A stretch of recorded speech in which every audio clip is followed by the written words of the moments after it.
Hello, everyone. Welcome to Telling Tales. We hope you were excited by that wonderful lead-in video made, as always, for us by the excellent Steve, who's not involved in this stream, but did the assets nonetheless because he's a star.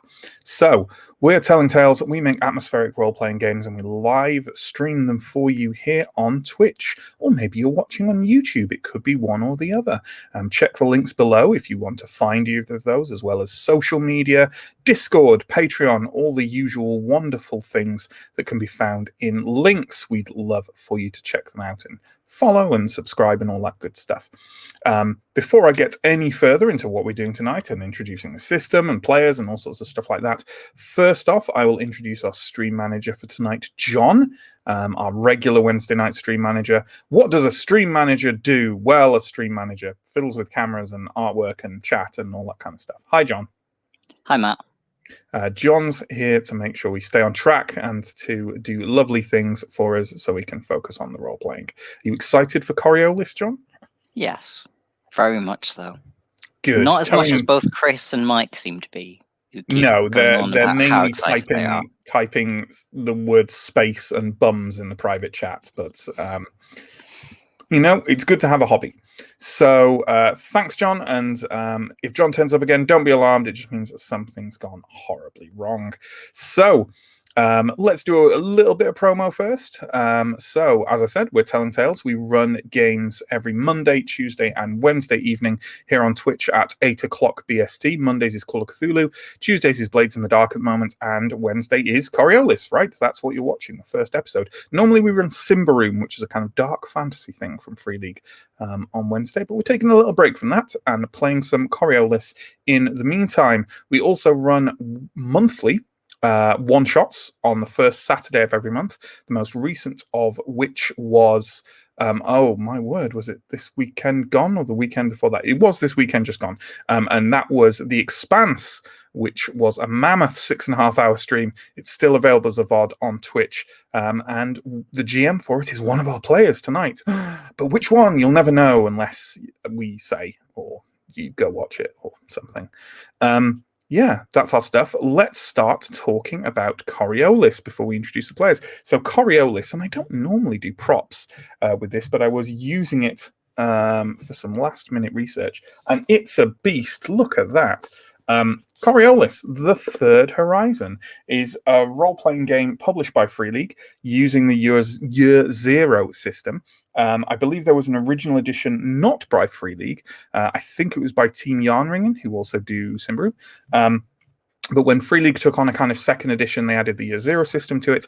It is a sci-fi sort of very easygoing mechanically system. It's set in a very far future in a distant realm of space known as the Third Horizon, cut off from Earth and the First and Second Horizons after an event called the Portal Wars, which was as dramatic and sci-fi as it sounds. The society is sort of split in half between a group or a culture of individuals who arrived in the Third Horizon hundreds of years ago, who are known as the First Comers, and a group called the Zenithians, who relatively recently, within the last century, arrived on an old generation ship called the Zenith, and brought with them, weirdly for people who came from a distant past, essentially on a generation ship, brought kind of more developed technology, because technology is kind of degraded to a certain degree in the Third Horizon in the meantime. It has lots of interesting themes running through it, a real visual flair, and if you want it really boiled down to any one mishmash, cheap hack reviewer concept, it is Firefly, only instead of being inspired by Western movies, it is inspired by 1001-Nights. So there we go. That is Coriolis. And let's start bringing on our players and let's start talking about their characters.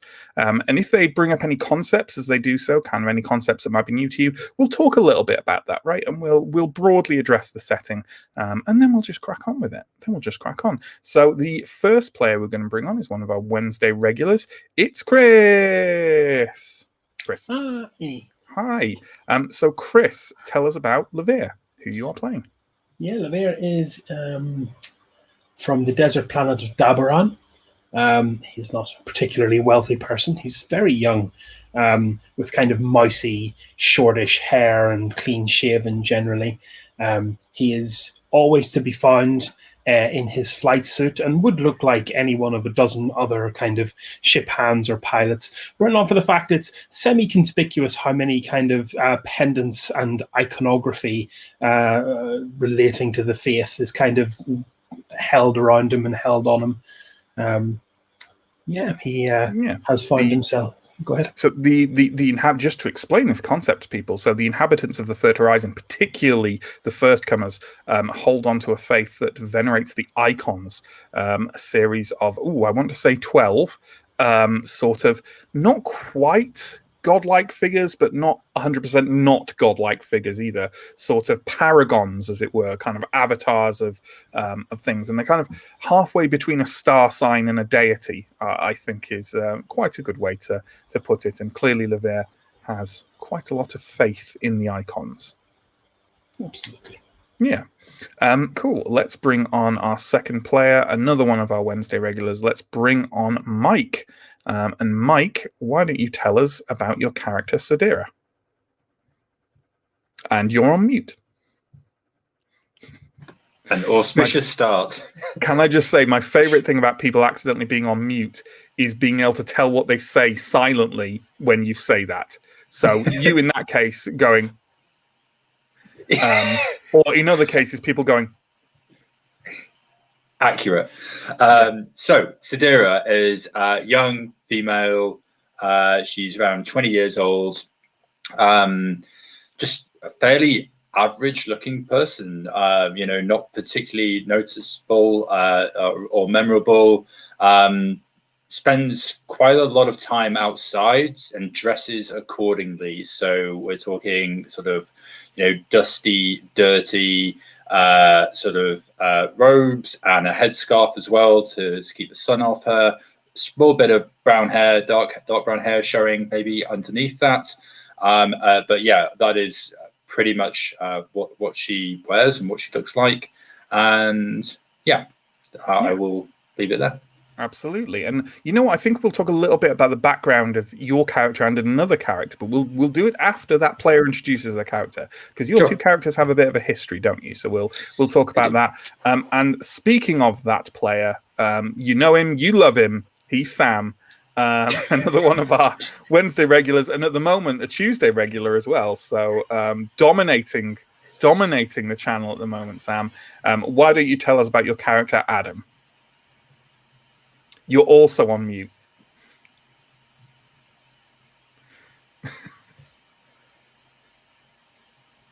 Or maybe he's not.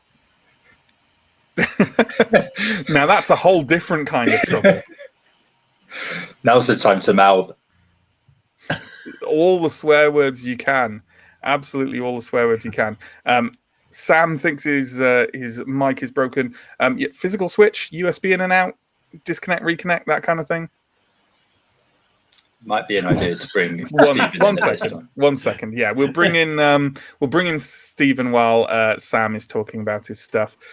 So let's bring on Stephen, who's a new player, not entirely new to the channel. However, if you watched our podcasty thing we did last week, then Stephen took part in that. Hi, Stephen. How are you doing? Quick, let's vamp. No, don't. No, I'm joking, yeah. I'm not. Okay, good. I knew there was like a 50-50 that you were joking, or... I couldn't resist. No, that's fine. That's yeah, good. I'm doing good. I'm very excited for this. Excellent. Why don't you tell us about your character, Hamza? So I think the first thing that anybody would notice about Hamza is that he is an absolute mountain of a man. He is tall and wide and muscled and clearly kind of used to physical labor. Mm-hmm. He's a deckhand by profession, and he tends to wear a sort of fairly plain kaftan that's sort of tied around at the waist, and like a utility waistcoat with lots of pockets, all kind of full of tools. And sort of a light shirt with like rolled up sleeves that that display a number of tattoos. Mm-hmm. Sounds good. Sounds good. Sam's jumped off to try and get his stuff working. So that's exciting. So while while he does that, you know what I'll do? John, can you bring up the image we have of the space station Coriolis, please? There we go. Lovely, lovely. All the art we're going to use tonight, by the way, is art from the core book. The vast majority of which is done by Martin Grip, who is I don't know if he is in house with Free League, but he certainly does an awful lot of Free League work, and he's fantastic. This is the space station Coriolis. So I talked about the Zenithians and how they'd arrived on a generation ship around 70 or 80 years ago. And kind of really shaken up the culture and the society of the Third Horizon. The remnants of that colony ship, the Zenith, were turned into the space station Coriolis, which floats above the planet of Kua, which has become a real kind of cornerstone of the Third Horizon's economy and government and the various factions that are there. And all of our player characters are going to start this story aboard the space station of Coriolis, specifically within an area of Coriolis known as the Promenade. And before I start getting any further into detail, how's Sam doing? I can see he's back. Hello? Hey! Hey! Happy day. Wonderful. I have no idea what the issue. My mic was working fine on like It was. Discord and stuff, and I think I even in the pre, like. Oh yeah, we heard you absolutely fine before we started streaming. It's just StreamYard being StreamYard gonna StreamYard. Yeah. Yes. Cool. Well, now we know we're on Coriolis. Sam, why don't you tell us about Adam? Adam is from the planet Mira, quite a populated planet, but I know we're going to go into that a bit in more detail with Sadir as well. He is a fairly slender, kind of medium build, medium height. He has long or medium length, kind of slick back hair with a scruffy, curly beard, and he wears kind of a long robe and a hood that makes it quite difficult to see his face most of the time, for fairly good reason. His clothes are all quite high quality, but maybe looking a little worse for wear at the moment. Yeah, he's been slumming it. Yeah, yeah, exactly. Sure. So, and I don't mind, you know, maybe you can both take it. Why? And we're going to actually pick up with your characters, I think. So before we do so, why don't you give us just a very brief, and you don't have to go into huge detail. Why don't Mike and Sam tell us about the planet they're from, what relationship there is between them, and what brings them here to Coriolis, so far from home? Do you want to do it? I could do it. I don't mind. Go for it. Okay, well, I think the short story is that we're from the planet Mira. I think Adam has quite a privileged background, and Sadir is kind of on the other side. And Adam is Zenithian, and I think Sadir is first come. That's right. And I think Mira's a generally first comer planet. And while we were living on Mira growing up, we kind of knew each other. We'd head out of the house and hang out on the streets of Mira at times, and maybe have a look around. And then at some point, something happened, which neither of us really understands or knows what it was, but it left us both with kind of adverse, kind of mental, spiritual effects, which is a bad thing. For a few reasons. And basically, I think Adam has ended up with some kind of mystical-ish powers, but that also brings a lot of negative attention and people potentially after him. I think in Coriolis, it's quite a dangerous thing to have that. It is. It's not quite, we're not talking kind of 40k or whatever levels of Burn the Witch, but there are certainly, there is a negative social sense. And it's worth noting that this thing of where people develop mystical powers, this is something that's started happening quite recently in the Third Horizon. There have been a lot of sweeping social changes and big dramatic events recently. And I think it's fair to say that none of your characters probably understand this in a wider context, but things are changing. There's something in the air, and there's rumors of people with odd powers and odd, perhaps supernatural entities emerging on the galactic stage, the stage of the Third Horizon. And it's fair to say, you don't all quite understand it, but quite clearly Adam and Sadira have been somewhat caught up in this. So I think it's fair to say that you have maybe fled isn't quite the right word, but left where you were for fear of some form of reprisal, and have rocked up on Coriolis, this space station, in order to look for work or passage, or simply a way away from where you were. Does that sound about right? Yeah, I think Sadira's motivations were a little bit just like her intention was to get off Mira anyway and like explore, and like now seems like a good time to do it, and she kind of wants answers for that thing that happened as well. So an unhappy coincidence. Yeah. or maybe a bit of happy and unhappy. So, okay, well, that's great. And I think that sets us up for starting our tale. So, as I said, you're all on Coriolis. At the moment, you're all proceeding along the promenade, although in very different areas of it. The promenade is essentially, if we have that image of Coriolis up again, and we can kind of talk about it. So there we go. You can see it's kind of the promenade is essentially within that the ring along the center of the space station there. The promenade is a walkway running along the entire ring, full of both living modules and shops. Family-run businesses are common, and many people live where they work or close by. John, can you switch to the promenade image, please? Thank you. Lovely. So the promenade itself is wide, with high ceilings almost reaching the top of the ring. Bridges, wires, and the occasional grav chair cross between the walls above the crowd, as some of the higher levels have balconies with smaller walkways, shops, and cafes. You're making your way along here, albeit separately, apart from Mike and Sam, who are traveling together. You can hear kabar music, melodic singing over electronic organs and flourishes, occasionally backed by percussion and beats, flowing out from a somewhat incongruous pop-up club between irritated-looking bodega vendors. Legionnaires wearing skull-motifed clothing, some still clad in light armor, drink and carouse at bars along the strip. A small group, becoming too rowdy, are cowed into politeness by a stern glance from a superior officer sitting alone with a book and a bottle of liqueur. So, Sadira and Adam, you are walking along this promenade. I think it's fair to say, like in that image, I think it's a busy time of day. There's way more people in the center of that long promenade, right?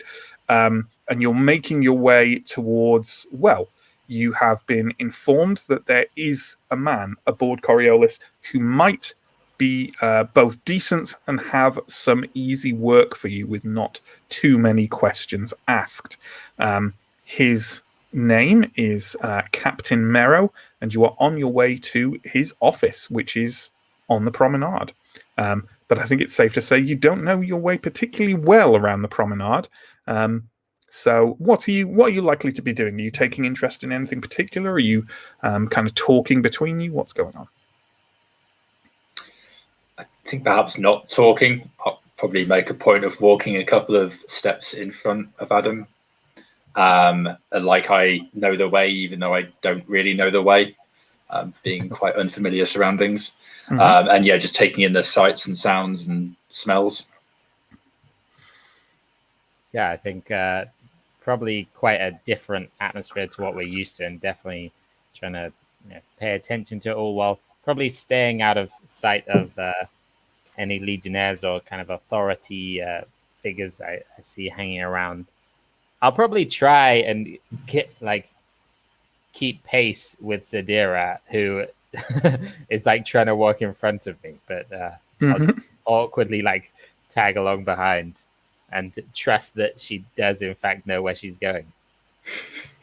Sure, absolutely.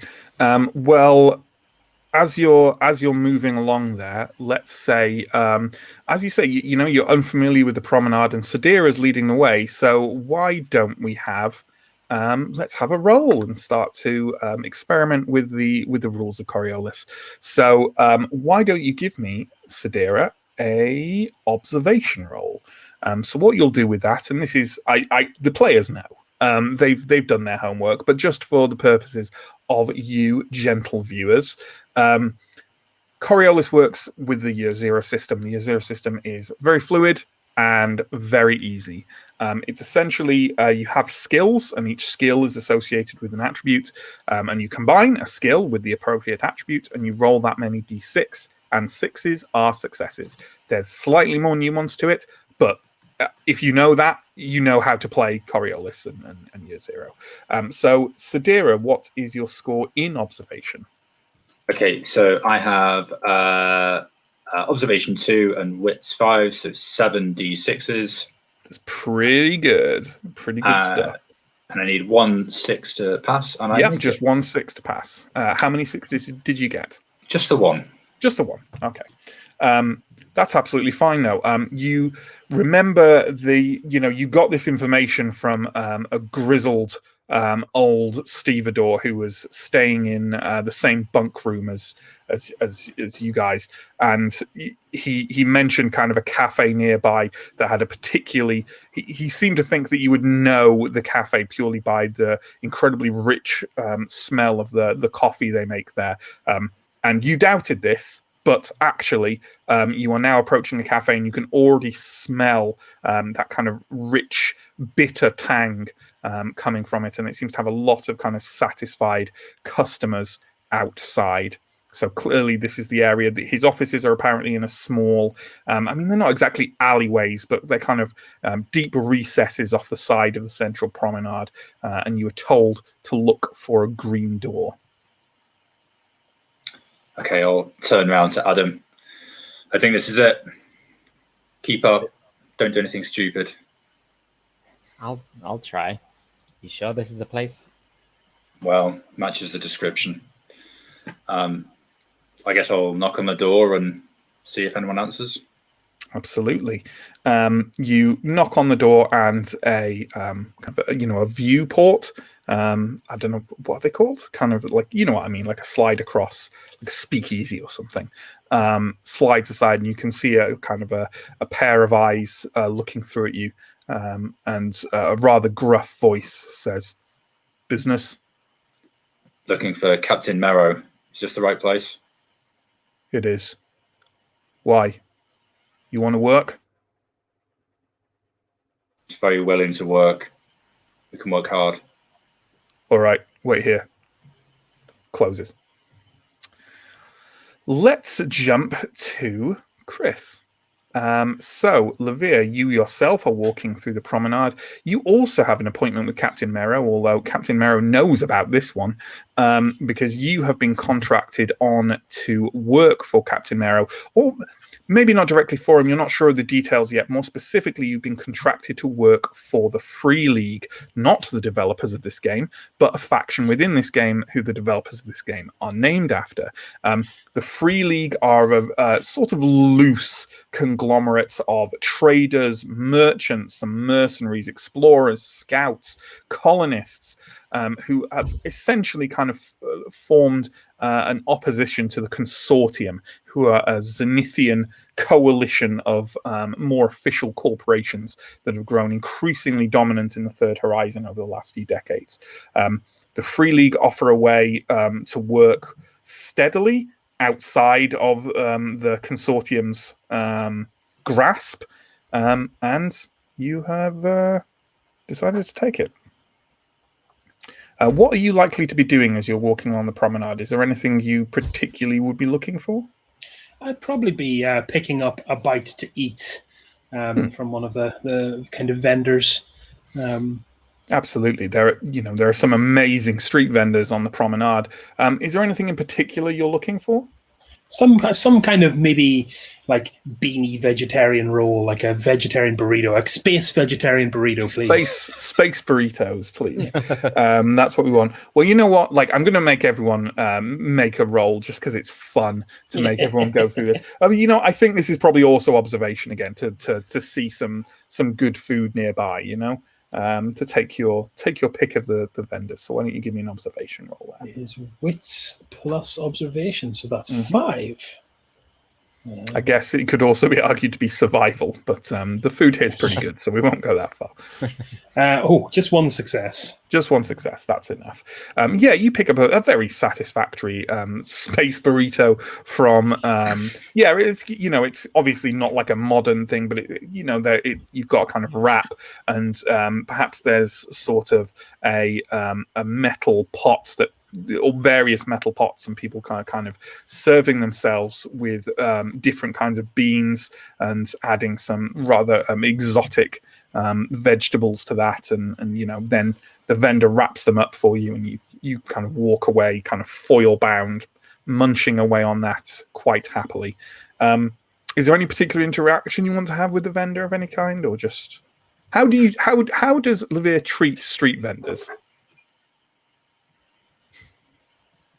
I think perky is his general demeanor, so he'd kind of be good day to you and bright blessings. Can I get a wrap, please? This is just Chris now. Yep, absolutely. You have a pleasant interaction with the vendor and march on. As you do so, you realize you're getting close to Captain Mara's offices. You've never met the man before, but a lot of people in Coriolis know where he works, and generally he's seen as one of the spokespeople for the Free League here aboard the station. And as you turn the corner to where you're aware the offices are, you can see a couple of quite young individuals stood waiting outside that doorway. So go ahead and interact if you wish, or you can just go up to that door. Fortuitous morning to you both. Are you looking for Captain Marrow's employment as well? Yeah, we are. We just arrived. We've not been on Coriolis long. Do you know him? I have never met the man myself, but he has been a great provider for a great many of us. Always gives a job to someone in need, and a good job as well. Well, that's what we're looking for. Well, the icons will preserve us, hopefully, if we stay in his care. Indeed. Levere, are you going to knock on the door in any way? I'll give a presence. Yeah. Knock. Again, it slides aside. It looks out. Someone looks out from inside and says, "Levere." It is. How's it going, Nehemiah, if I remember it? You don't know who this individual is. You haven't. You can barely see them for a start. But they say he'll be ready in a moment. Wait here. Closes it. And I suppose I shouldn't take offense that everyone recognizes me. Sure. And on that note, let's go back to the promenade and let's find ourselves with individuals moving out of the way of the mountainous Hamza, walking through that promenade. What is Hamza likely to be doing on his way through the promenade? Anything in particular, or is he? I think Hamza's probably going to be in quite a direct mood. He needs a job. He could get stopped. He could stop to take in the street vendors, but actually, he'd rather go and. He's here to get a job done. Yeah. He'd rather earn it, than spend it. Yeah, and as I think it's safe to say, as Hamza marches through the promenade at some speed, like I say, people kind of melt out of the way of this man. Perhaps judging too harshly based on what he seems, but it's clear that Hamza is not a man one would want to fall afoul of, dark alley or no. So, as with Levere, where Captain Mera's offices are, where the Free League operate around the station. Yeah. And as you turn, obviously, there are 3 figures already waiting outside his offices. Is there a queue? I wouldn't say a queue, but they haven't opened the door for any of us. I'll kind of offer the door to to Hamza. Thank you. With kind of enormous fist kind of pound on the door. It slides aside very suddenly, and the man on the other side is like, "Icon's grace, you'll be here to get something with cargo or engineering, then." Something like that. Right. Wait but a moment. The captain's nearly ready. Slides it shut again. Is there any interaction in the group as you wait, or is everyone sort of biding their own business? So, what's everyone's trade? I'm a deckhand. Oh, I served on one of the freighters a couple of months back. One of the orbital ones. Hard work for someone like me. I'm a pilot by training. Well, they all need flying. Yeah. So you're here for work? We're all here for work, right? Yeah, of course. Keep Yeah. the wheels spinning. We're just here for some odd jobs, whatever's available.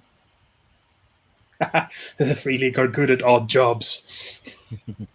And on that note, you hear kind of a clunk click in the doorway, and it kind of rolls aside on whatever slightly antiquated kind of like rails it uses. And there's an individual on the other side. They're wearing a jabella and a kind of wrapped headscarf that hides most of their face. And it's almost certainly the man who kind of was looking through the doorway, and they just kind of gesture with a wide sweep of their arm to you all, and then kind of step back so you can pass them.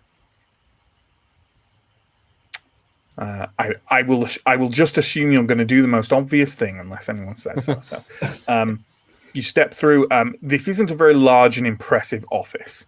It's basically a short corridor, and at the end of it there is a small room that looks like a kind of office space, and there's another room off it that looks like very basic living quarters.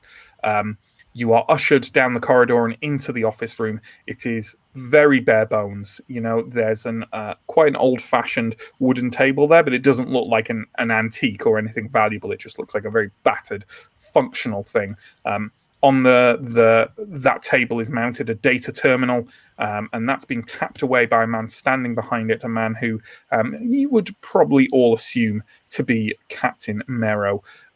He's a man of late middle years with tight grey curls and a goatee beard, wearing a belted red camise and very functional pocketed trousers. He immediately has a very kind of welcoming demeanor to you all, kind of a tight smile to you.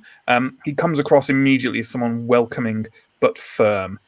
He stands up and offers kind of a handshake to each of you, and let's add some flavour. What kind of, let's say, shall we, that kind of handshakes within the third horizon, shall we say they're kind of forearm grasps, something like that, rather than what we'd kind of usually have here, or at least in where we live in the world.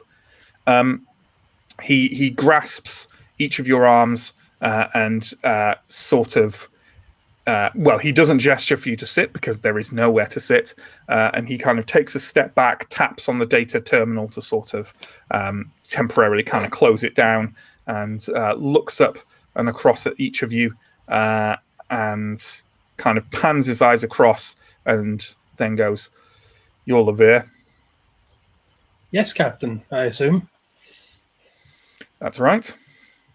The other three of you, have to say I'm not sure who you are, but we are looking for workers at the moment, and I'm assuming you've heard that word being put out. That's right. We were told that you were looking for work, and we're looking to work. So if you're looking for someone that work hard, ask no questions, get down to brass tacks, that's us. I think you've just described every job the Free League offers. What are your names? I'm Mero. Sidira. Adam. Hamza. All right. Well, those will be the names you work under, whether they're your real ones or not. I don't care if they are your real ones or not. Is that clear? Yes, Captain. All right.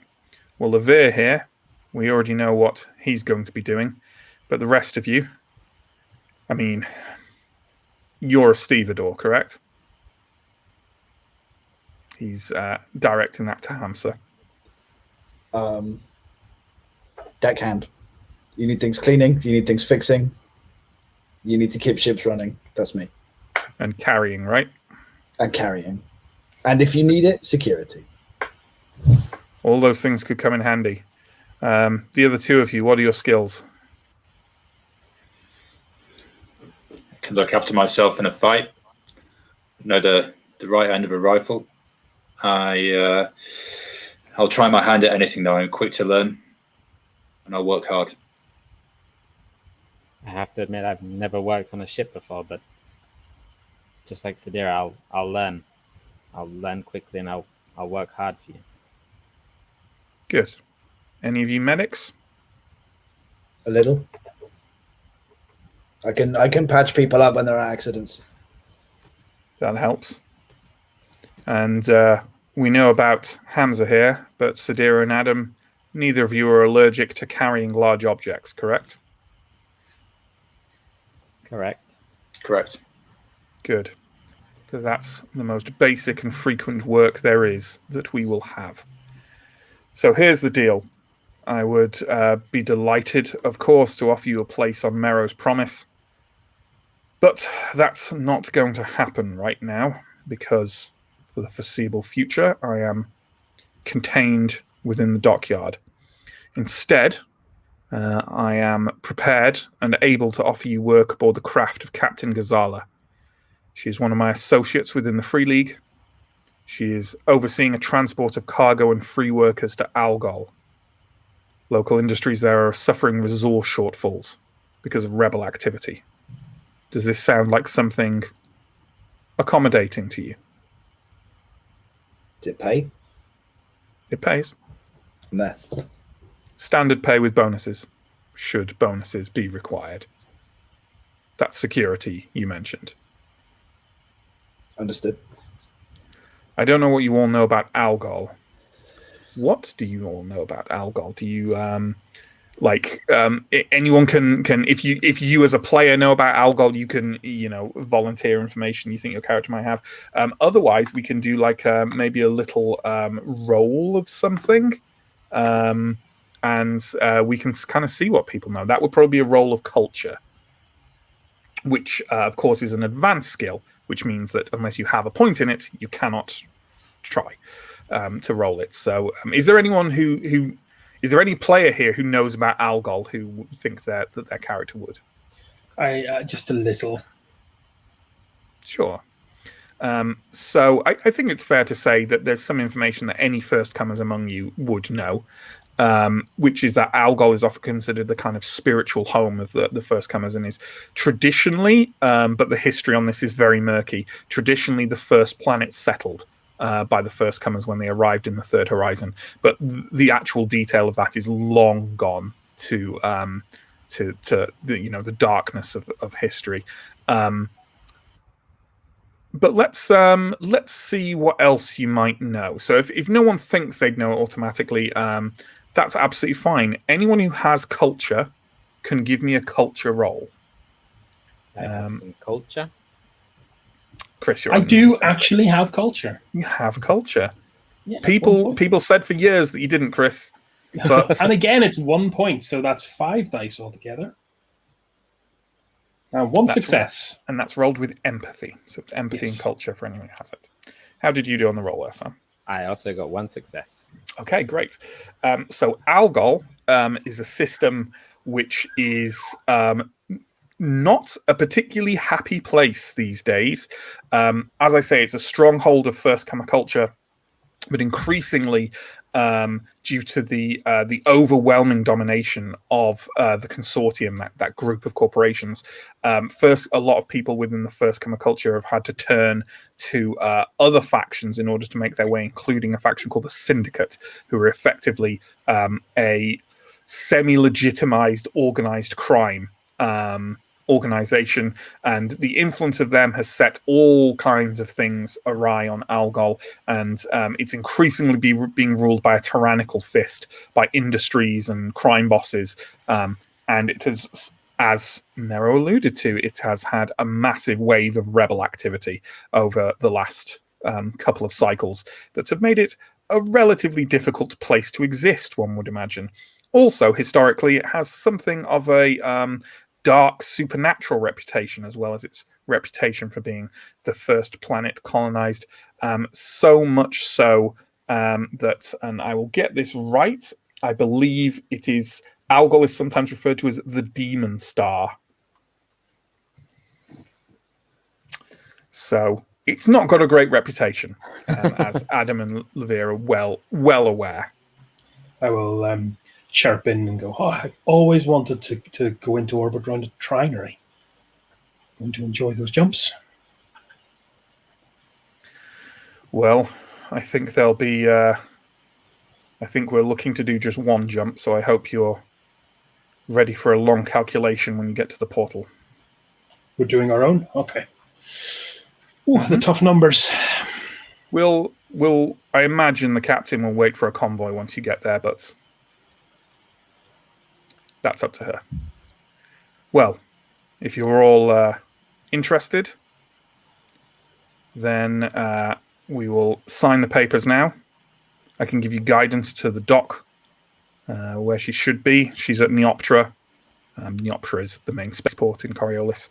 And I can hand you the papers necessary to get through customs. Are we agreed? Yes, Yes, 100%. Captain. Agreed. So he passes some papers along for you to sign, which he verifies with that data terminal. And they're pretty, for those of you who've worked at this kind of vaguely odd job situation before, they're very standard, promising you kind of very standard wages, optional bonuses if the captain deems it worthy enough, and if there's any kind of acquisition of materials along the way, a guarantee of a relatively small amount of shares in it, but still an amount of shares. Sadira, Adam, it's fair to say I don't think you've probably ever seen this kind of documentation. So is anyone going to kind of raise any questions on it or anything like that, or is everyone just going to sort of mutely sign and move on? I think I would scan through very, very quickly and just kind of some scribble that could be kind of interpreted as a signature. And absolutely. Steer and Adam, are either of you kind of looking discomfortable or kind of going through it piece by piece? Probably looking more at Hamza's reaction to it than actually looking at the paperwork myself. Like, if there are obvious red flags from his reaction, then I will show some concern. But if he's just kind of clicking through and ticking boxes and signing, then yeah, that's fine with me. I will have almost signed the document before he'd finished handing it to me. Having done this work before. Absolutely. All right then. You sign the documentation. Mero kind of nods satisfied.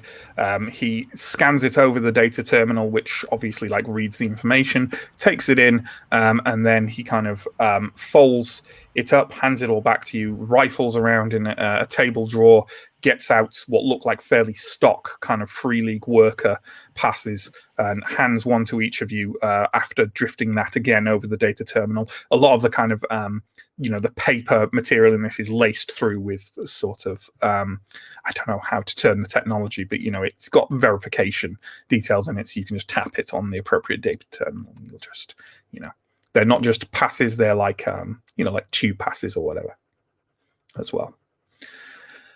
He nods satisfied and says, well, I'd make your way to Neoptra. Thank you, Captain. I have no idea when she intends to leave, but she's certainly waiting for workers, so I would take your gear with you if I was you. Understood. The passes have a docking bay number on them as well. So as you leave the offices, unless there's anything else you want to say to Captain Mero? I suppose I will leave with a quick blessing. He kind of sort of looks at you slightly oddly at first, and then sort of waves his hand in it. Certainly a pleasant acknowledgement, but also definitely not a return of blessings. Thank you, but please leave my office now. Yeah. So you all emerge together out on the promenade again. I'm perfectly happy for you to all just have your gear with you. Like I can imagine Hamza having like, you know, a longshoreman's sort of like bag or something like that, rather than having to go back to where you bunk or whatever. Yeah, I think he's kind of a walking toolkit, and if he has a change of clothes, it's not obvious where he keeps it. Yeah, absolutely. Does anyone else feel they'd have to go get some gear, or do we think we can head straight to the docks? I think I would have to go and grab a haversack. Okay. I guess I've got a weapon that like I'm not sure if I would be carrying that with me while we went to see Captain Merrow or not, or whether it's like. I don't know how much I want to get into whether Coriolis has open carry or not. Okay. But like, let's. I'm fine for you to have all your stuff with you if you want. Okay. Yeah. Fine. Well, I am very sorry, but we're going to have to make a quick detour, or I'll meet you in the docks. How does that sound? Yeah. We'll see you there. Fine. Okay. In that case, let's whip Chris off screen for a second, and so Sadira, Adam, and Hamza, you're now proceeding kind of through the promenade back towards Neoptra Space Dock, where all of you will have arrived at Neoptra Space Dock. It's the primary docking area of Coriolis. Are you having any particular conversation along the way, or are you staying mostly pseudo friendly? So yeah, no, I suppose it will ask, like, you folks done much of this work before? My first job. First job. Looking to start a new career. You know anything about what's involved in working on a starship? I've spoken to people about it. I know it's hard work, mostly honest, but that's all I know. But I'm quick to learn. Well, this is going to be an adventure. Sounds like it's going to be tough.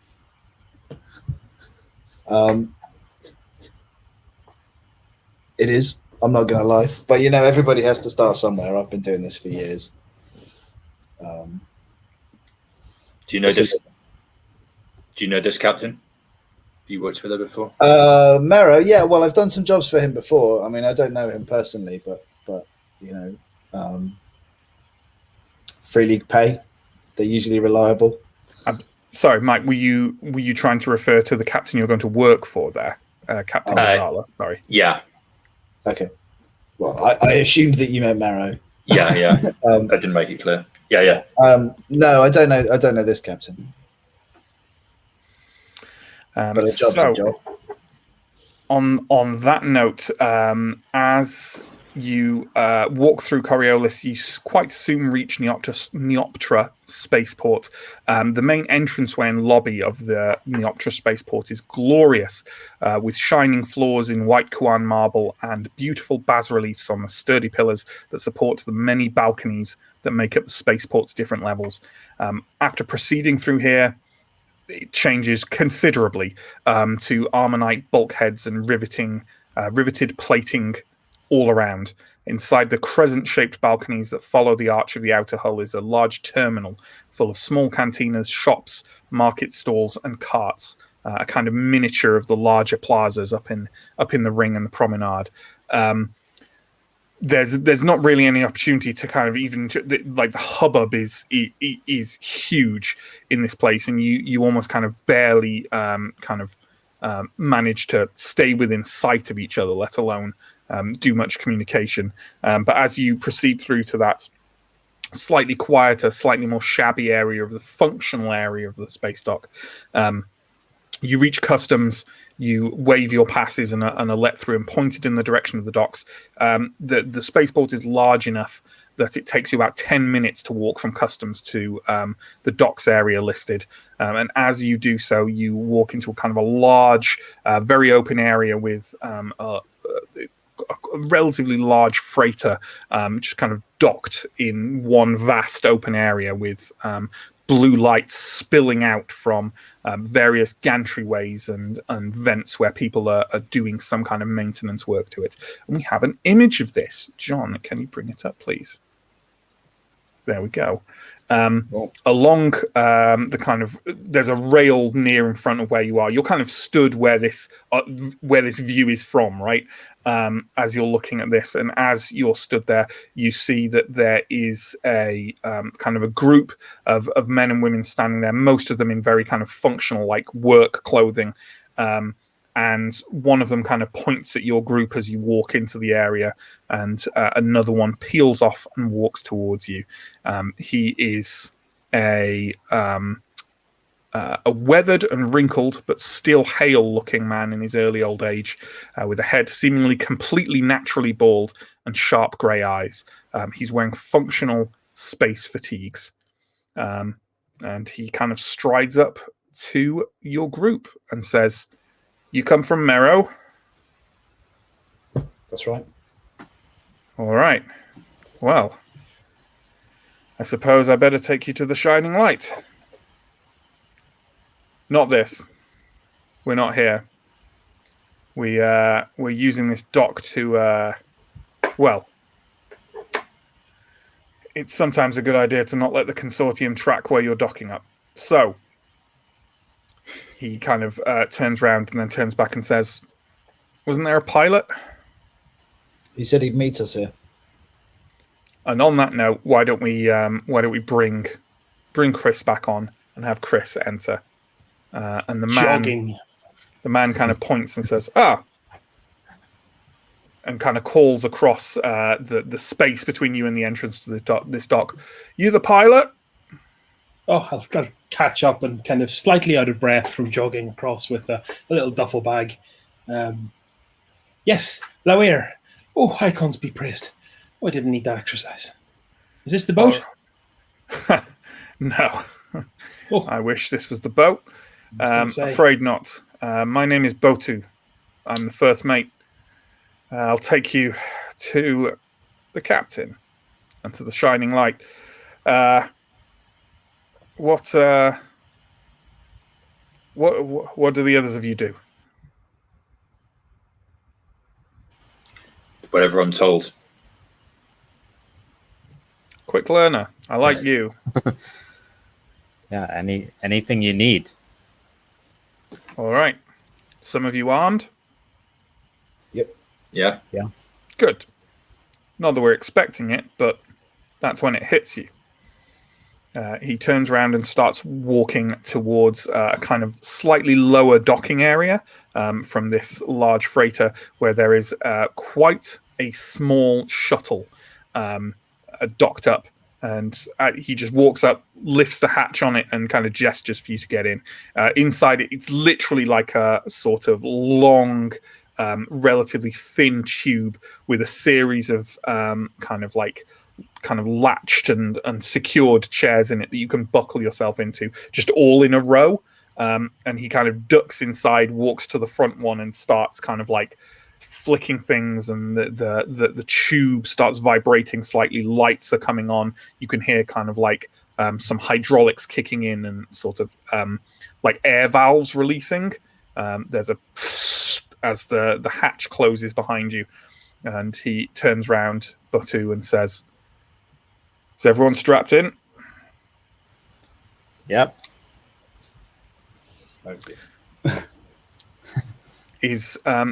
Is anyone interested in like a seating order? You know, is anyone kind of sitting in any particular place to be purposely next to someone or in a particular position, or is that just micro RP management? I suppose I'll be trying to get as close to the front as possible for shop talk. I wondered if that might be the case. Yeah. If there are any kind of sort of windows or portholes or viewing things, I will sit as far away from those as possible. Well, then, it is your lucky day, Hamza, for there are no portholes or windows whatsoever. There's not even like a sensor screen on the front of it. As it vibrates and starts kind of jetting forward along the docking ramp, Batu is flying by sensors alone. There's no visual aspect. Okay. I might try and position myself between Adam and the rest of the crew. Just to kind of I will definitely sit near to Sadira. Yeah, in case someone's like, which? Yeah, sure. Exactly. Okay, well, you feel this kind of sudden lift and strain against the buckles that comes with a pretty, lo-fi, low-tech space travel such as this. And you are clearly out and beyond the reach of Coriolis. Lavir, I think it's safe to say you would know that from looking over Batu's shoulders and seeing the sensor array as well. And he very much seems to be, with no pun intended, on autopilot here. He's kind of just flicking a couple of things idly, and kind of on with the other hand, like tapping on a data terminal, and seems to be kind of reading the news. 'Tis a blessing from the traveler the day you meet a new ship. I've heard that said. You'll get along with the shining light if you venerate the traveler. It's an auspicious name as well. Captain likes to think so.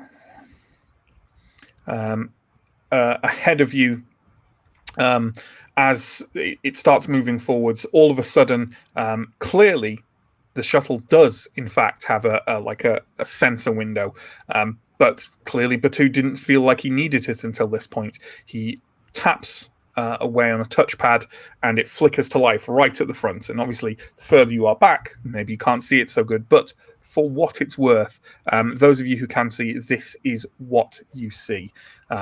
You see something called the net. The net follows Coriolis like a shadow.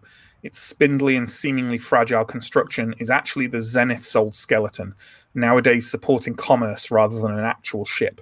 From afar, the net appears as a strange jumble of light and dark shapes against the starlight. A steady stream of spaceships comes and goes, and as one comes closer, the enormity of the net becomes clear. The old ribs of the Zenith, metal beams several kilometers long, act as an outer perimeter. But during the 50-odd cycles since the completion of Coriolis, the net has been rebuilt, expanding and breaking down in different sections at the same time, which makes the borders of it all far from clear. At the intersection of the beams are hubs of docks, loading ports, and service stations.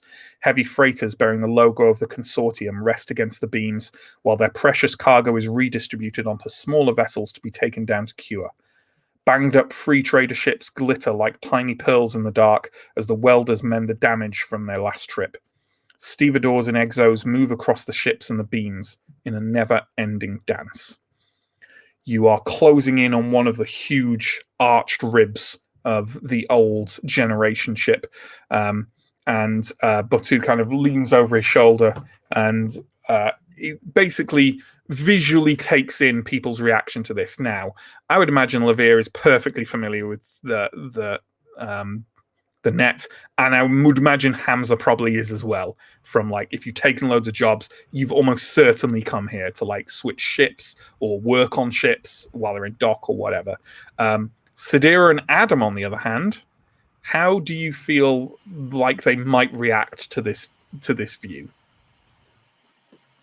Probably quite wide-eyed, just taking in the sight. Definitely not something they'd be used to seeing at this scale, at least. Yeah, pretty awestruck by it, to be honest. Sure. Well, in that case, Batu looks over his shoulder and says, "First time." Yeah, never seen anything like this before. Where are you from? You've got the same accent. From Mira, and there's nothing like this there. No, there is not. Yeah, you'll get bored of it. I haven't. It's beautiful. Hamza appears to be taking a nap at this point. It's like that. It's like, telling the difference between people who fly all the time and someone who's flown like once in their life before, from the kind of variation of and sort of thing. Yeah.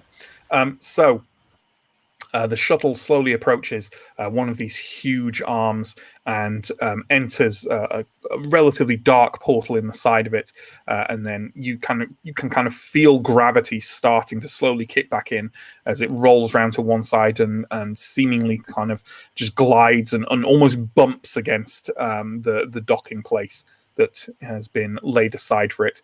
Batu kind of unbuckles himself, flicks everything off, and kind of gestures at the hatch. Head for the hatch. Unbuckle, head for the hatch.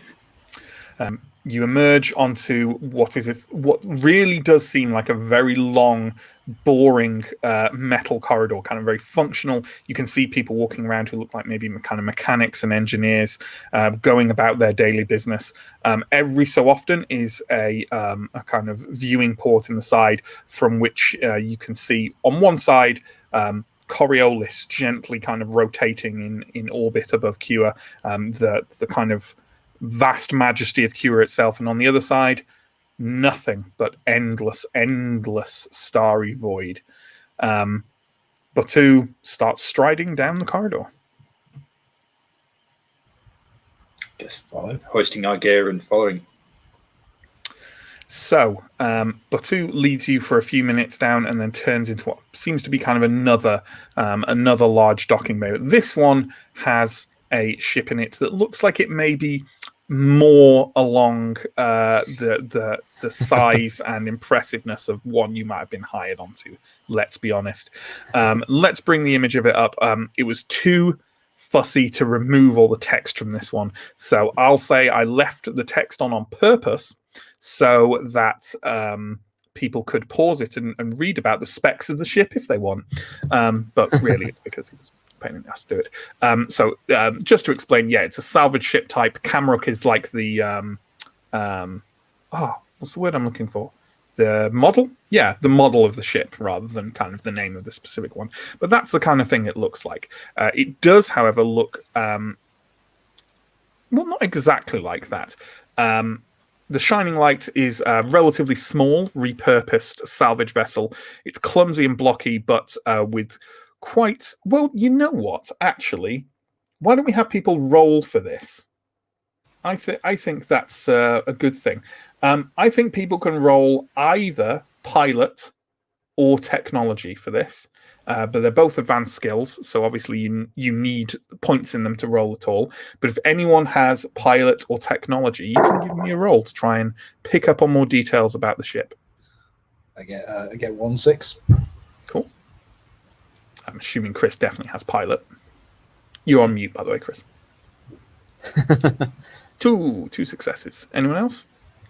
Nope, I don't have either. Well, both of you can tell then, and that's Chris's isn't 3 successes is critical, so I don't think there's any massive difference between the two. It looks clumsy and blocky, but it has signs of expert customization. Kind of modules have been removed and re-added, modules that might not necessarily be thought of as a natural fit for a ship like this, but whoever's done it, they did some very good work, and it looks like it looks like a ship that seems unimpressive, but it is actually quite well functioning. Which is, I suppose, good when you're going to get on it. Now that is a blessing of a vessel. And striding down the rampway from it is a no-nonsense seeming woman in her 30s, dark hair pinned against her head with shining steel rings. She's wearing flight fatigues and a long duster coat. And she approaches your group, kind of nods widely at you and says, "I'm Captain Gazala. What are your names?" Sidera. Adam. I'm Hamza. I'm Laware. You're the pilot, right? Trained as I am, yes. Right. Well, you'll be taking care of the Shining Light, and I hope you do it well, because she is my child. So, A beautiful child she is. I thank you for that, although I'd rather she be healthy than beautiful. Now, lots of captains say they don't have a lecture to give you, and then they give you a lecture. So I'll be straight up front. This is a lecture, and you will listen to it, and if you do, and follow what I say, you will have absolutely no issues. Isn't that right, Batu? Batu kind of stands next to her and says, "It's true." All right. This is the crew right here, plus another one we took on board yesterday. There isn't a huge amount of complex work to do aboard the Shining Light. What there is, myself, Batu, and Levere here will be doing. Everything else, though, is fair game. We'll need you to move things, stow things, run easy diagnostics with data tablets where you'll be provided with the way in which to do it. And also, you'll be expected to cook and clean appropriately. We'll all do the cooking on a rotation. You will do what I say, and if I'm not on the ship or I'm indisposed, you will do what Batu says. Having said that, we're not tyrants, and you can feel free to offer your opinion if you want. But if I don't like that opinion, we're not doing that. And it goes without saying that the slightest sign of mutiny and you'll be out the airlock. Does that all sound reasonable to you people? Yes, Very- Captain. Let's Very get back. reasonable. Good. I'm not going to take them off you. Can everyone bring out any weapons they have and show them to me?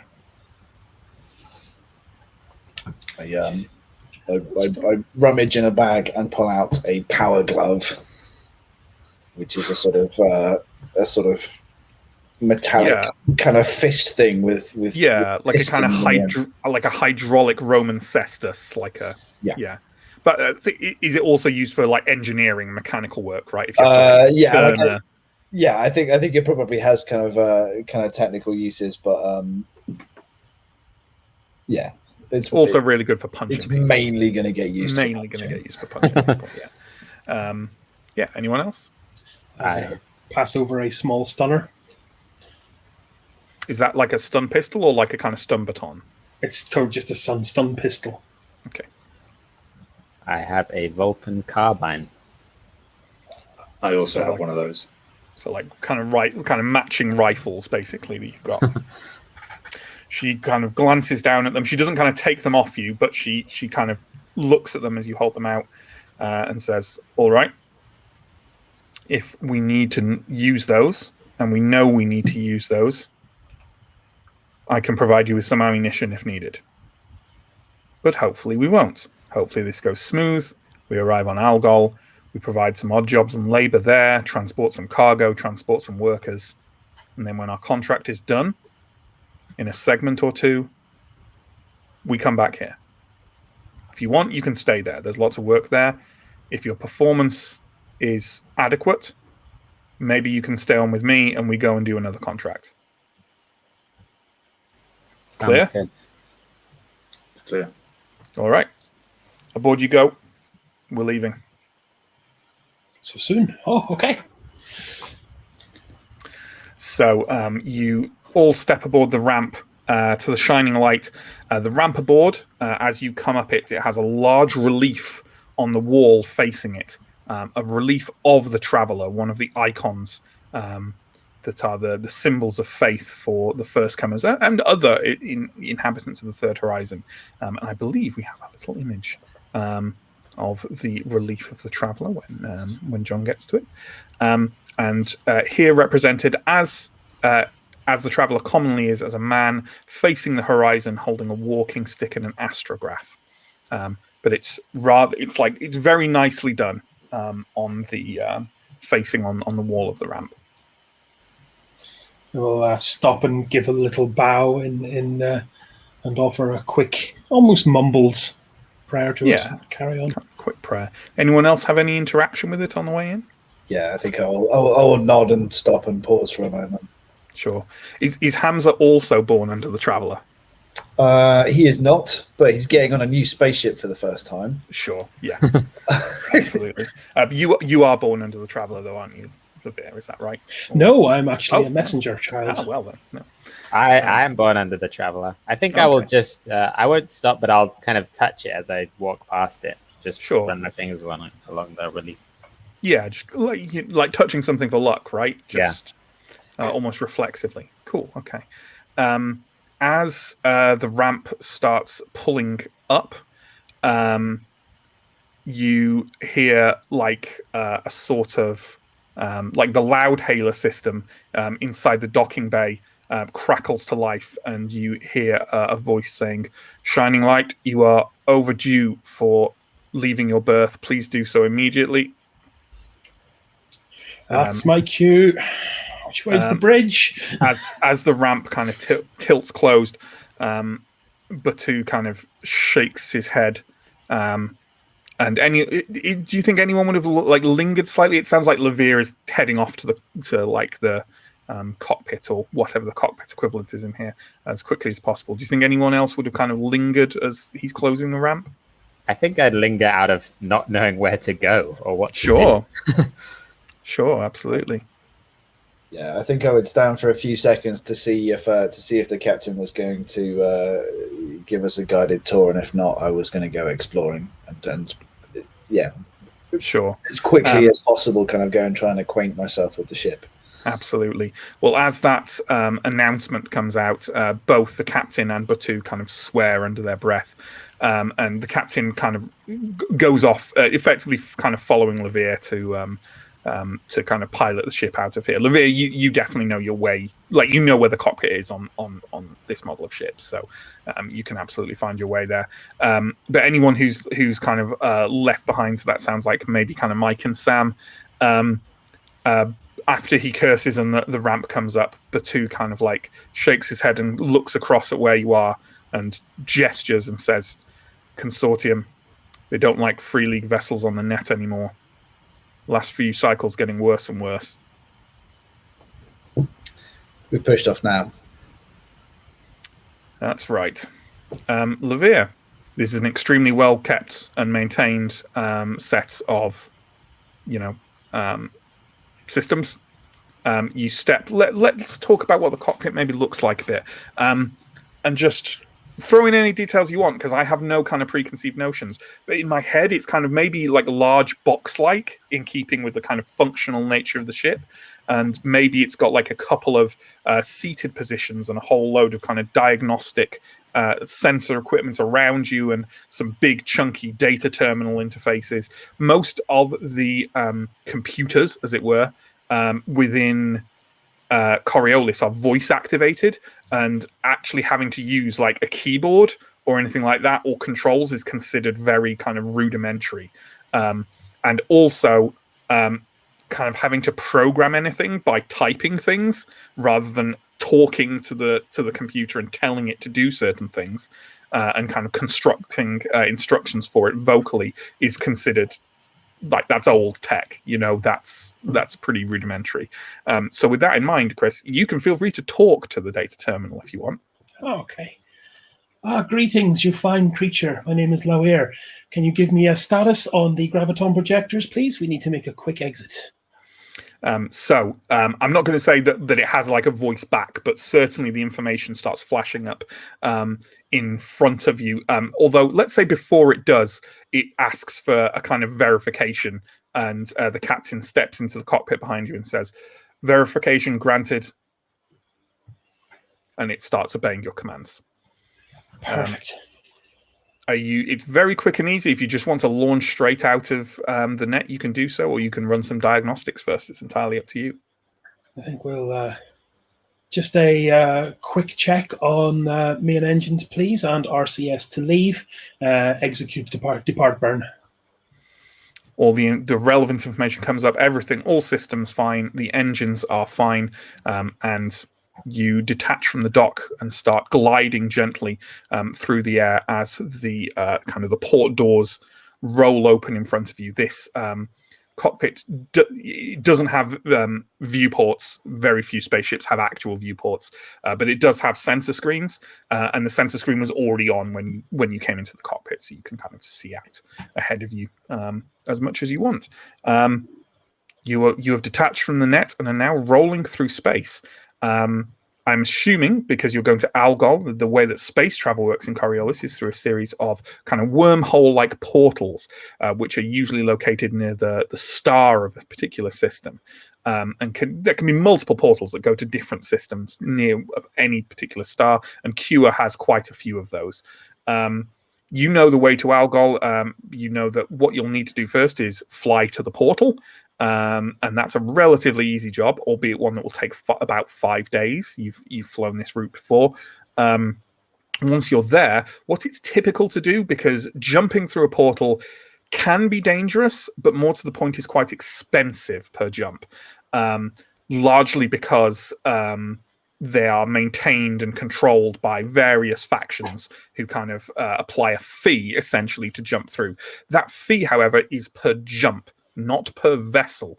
So what tends to happen is that a ship flies to the portal it wants to jump through, and then waits there for enough people to arrive that they can pool together and pay for like a jump between the group of them, unless someone is very rich or something is needed very urgently. And that's typically what especially small traders tend to do. So that's the job you have ahead of you, essentially.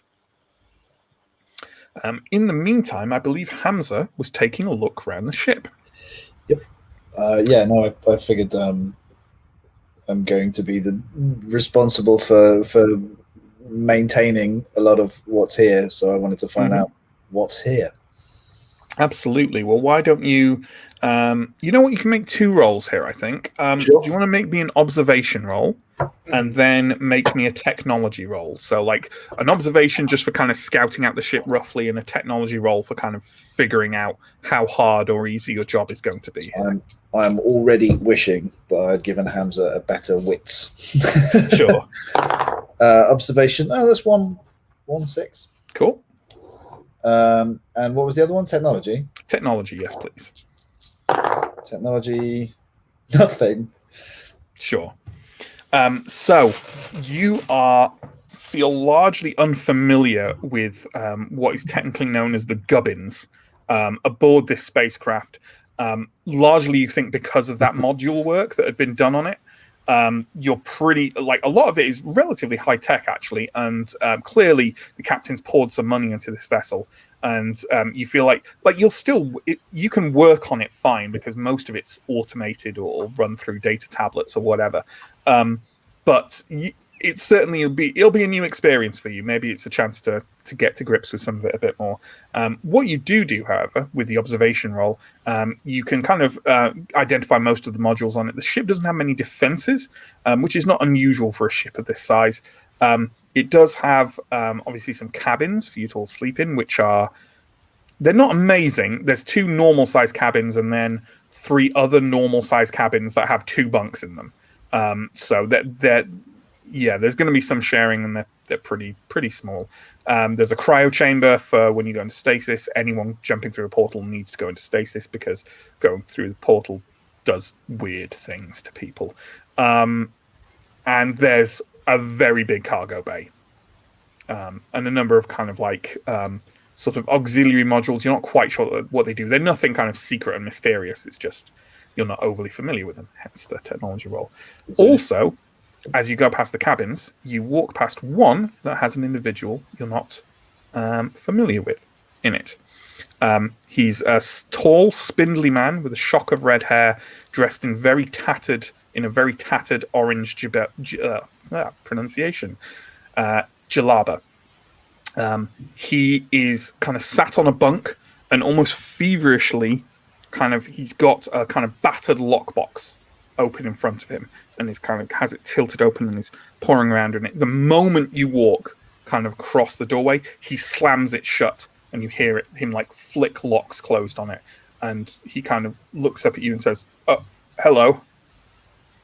Hello. I'm Hamza. Okay. Oh, Abud. Abud. He doesn't kind of stand or offer you his arm or anything. He seems quite, you flustered him. Yeah. Bye. He kind of nervously watches you leave. Cool. He didn't seem like he wanted to be disturbed. No, he didn't, did he? Adam and Sabira. Sidera, sorry. What are you folks doing? Are we still kind of at the entrance with Batu? You're wherever you want to be. Batu has gone like through to the cockpit and is just kind of looking over what Levere's doing. I mean, he is checking that Levere knows what he's doing, but he's doing so in like a friend. Levere, you probably don't take. People do this. You're aboard their ship, and they want to know it's in good hands. And he's just kind of, he's not questioning you or anything. He's just observing you, making sure you know what you're doing. I think if we'd been left alone, I would probably talk to Sadir and say, I think we've landed on our feet here. This seems like the perfect place to lay low for a little while. Yeah, I agree. Lay low, earn some money. Nobody's asking questions. Just keep a low profile. See where it takes us. Captain and everyone seems very friendly. I'm surprised they gave us work this easily. I have no idea what I'm doing here. Just do what they say. Don't make complaints. You heard her. It's like, we just need to work hard and not mutiny. Right. Yeah. It's so easy. Hard, though, isn't it? To hold yourself back. Mutiny twice last week. God. Just a kind of brief vision of Adam and Sadir just running straight into the cockpit with carbines out right now. Oh, wait, there was the thing we weren't supposed to do. Yeah. Okay. Are you kind of doing any kind of exploration of the ship? It's also worth noting, by the way, there is a kind of common area, like a kind of galley / kind of canteen. It's not very big, but it's big enough for everyone aboard to eat and drink at the same time. So Sadir definitely wants to explore the ship and definitely wants to build up like a perfect mental image of it straight away, learn where everything is. Probably scout around for maybe some hiding places as well, maybe should she need to. Sure. And yeah, maybe just kind of scope out the bunking situation and I don't know, claim a room for her and Adam maybe. Sure. Well, I think let's make a roll for the finding a place where it might be good to hide. And I think that'll be survival rather than observation. So let's go with that, shall we? Okay, 6 dice. Not bad. Technically, RNG guaranteed a success here. Guaranteed. That's how it's worked. Your science is correct. Yeah, one success. Did you get a 1, a 2, a 3, a 4, and a 5, and a 6? Because that means probability's working normally. That's how that works. Yeah. Do you know what? I was bloody close, and I did check that, and I rolled a 2, 3, 4, 5. In fact, and then another 2. So yeah, just one off. Well, something's wrong then. Glitch in the matrix. So. Sure. Yeah, you scout around. There's not an awful lot of hiding places here, but you're pretty sure that if that hiding place could be made within the cargo hold in some way, if hiding within various kind of built little recesses that you could clamber over and drop yourself into. If someone knew their way around the ship, yeah, you couldn't. There's no crawlways or anything like that to hide in, but there's a couple of spots you could at least temporarily escape attention in. You can also no one else seems to have claimed any rooms so far, so you can certainly walk into a room and dump your and Adam's stuff in there to make it clear that kind of you're bunking together. Yeah, sure. I would similarly have found a room and kind of put some stuff in there. Well, in that case, sorry, did I answer all your questions there, Mike? Was that everything that Sadir wanted to do? I think you mentioned the layout of the ship as well, which I haven't got documented, but it's not a big ship. You can absolutely, the main thing is it's kind of a long, slightly turned corridor that goes to the ramp, and the cockpit is nearby that. And then there's the cabins and the galley along there, the cryo chamber, and then it comes down for a second deck, which is mostly cargo and a few kind of miscellaneous sort of modules. I think all that leaves us with one question mark before we kind of maybe wind the clock forward a little bit, which is Levere. After a while, there's only some you don't need to be in the cockpit. After you just point the ship in the right direction towards the portal and set it going, and check it regularly. But honestly, as long as you're sure in your calculations, the answer is you come back to this room in 5 days. because you're just pointed in one direction and moving. With that in mind, we have a question mark over where Levere is going to bunk. And as you walk along, and let's say that everyone's in their rooms kind of unpacking their stuff, such as it is, Sadira and Adam have clearly chosen a room together. You walk past a room that has Hamza in. What would Hamza be doing in there? Do you think Hamza's finished unpacking or is still... yeah, I mean, I don't think he has a huge amount to unpack. So, yeah, possibly kind of lying on a bunk reading on a sort of PDA or something like that. Yeah, sure. And you also walk past a room that has that new individual, Arbud, in.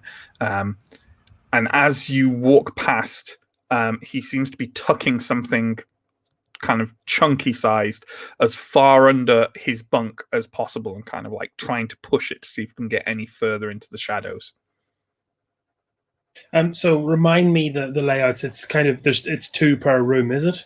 Yeah, it's like bunk beds, 2 per room.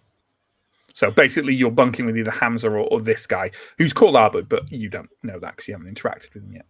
I think being an aggressively friendly person, I will give a knock on the door and kind of introduce myself. Arbud, who's kind of half under the bunk, kind of goes, "Ah!" and kind of pushes himself out and kind of looks up at you and says, "Hello." "Oh, I'm Laware. Going to be your pilot. You must be the other crewman we heard of." "I am, yes. Just dog's body work, I imagine. Are you okay? Do you need a med pack?" No, I'm fine. It was just a little shock, that's all. Sorry. Can I help you? I'm wondering, is the bunk in this room free? Is there no other bunk? Well, I think we're all out of individual rooms at this stage, but I'll go and see if Hamza wants me to stay with him. Sure. That sounds good. Okay.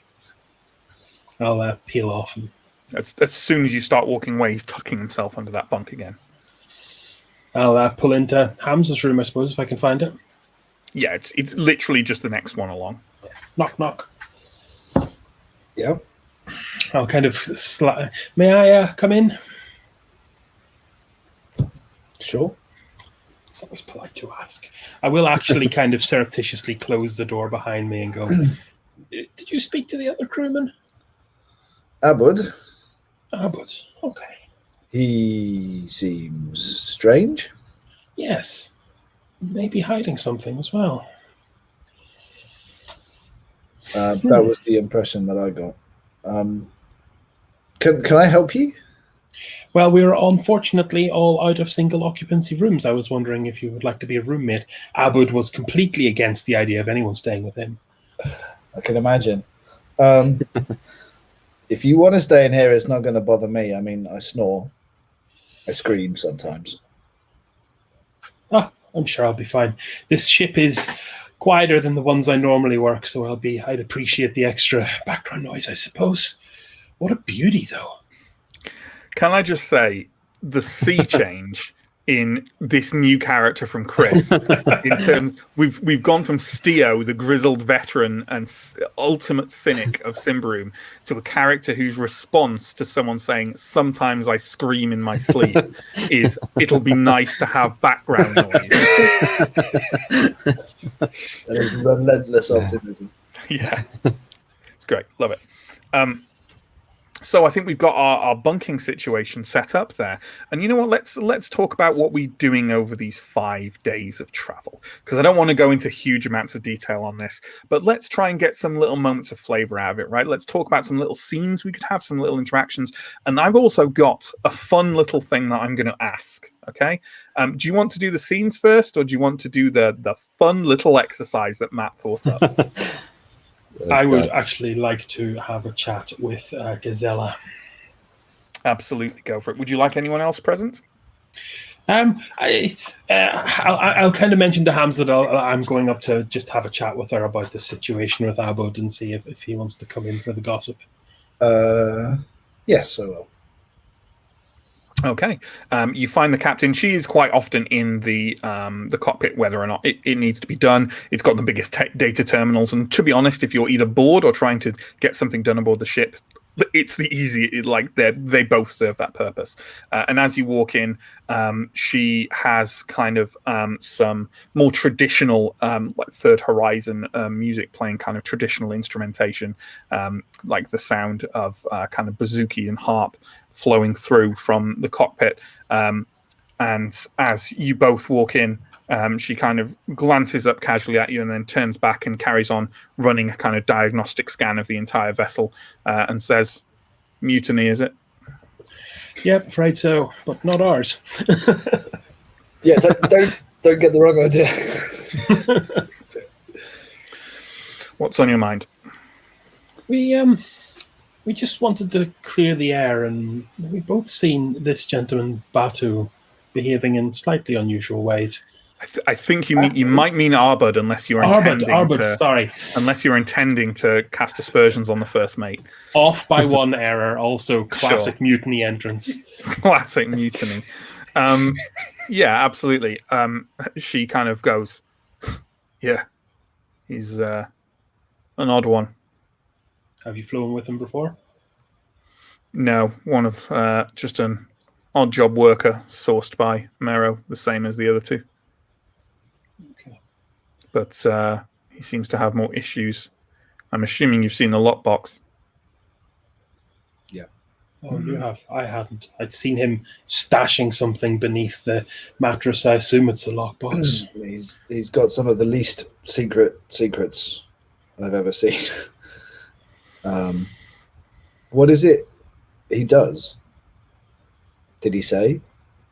No, and I tend not to pry. It's obvious that he has some experience in mechanical and technological workings. He took to the diagnostic straight away. Can't cook for shit, though. Yeah. I don't know what he does. I don't ask. Maybe I'd bring it up if he was going to stay on, if I knew he was going to stay on for longer. And I'm assuming I don't have to say this, but I will nevertheless. Whatever's in his lockbox is his business entirely. Yeah.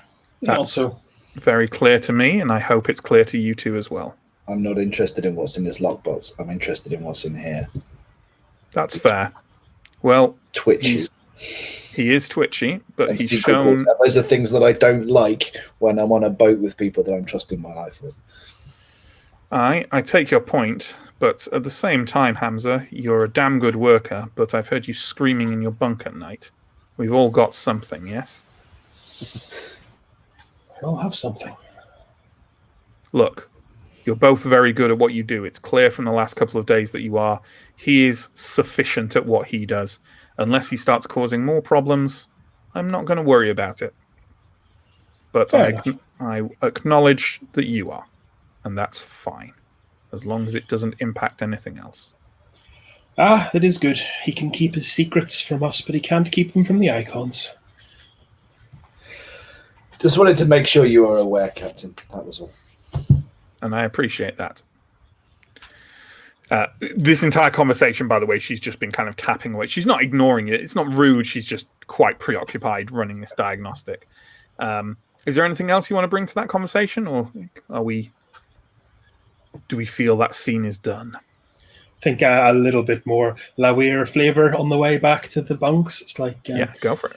Hamza, you a man of science? I can fix things. You ever hear of the 3-body problem? That sounds like some pilot stuff. It's old math. It's 3 objects in space can never be stable in an orbit together, and yet we're going to a system with 3 stars on a ship with an auspicious name. The numbers on this journey seem to be lining up in line with the Icon's plan. It should be a well-blessed journey, if not at least an interesting one. Let's hope for blessed. I always do. Okay. That seems... Sorry, yeah. Steve. I'm going to go and find a mop and immediately start mopping a floor, whether it needs it or not. Sure. Just manual labor required after talking to the pilot.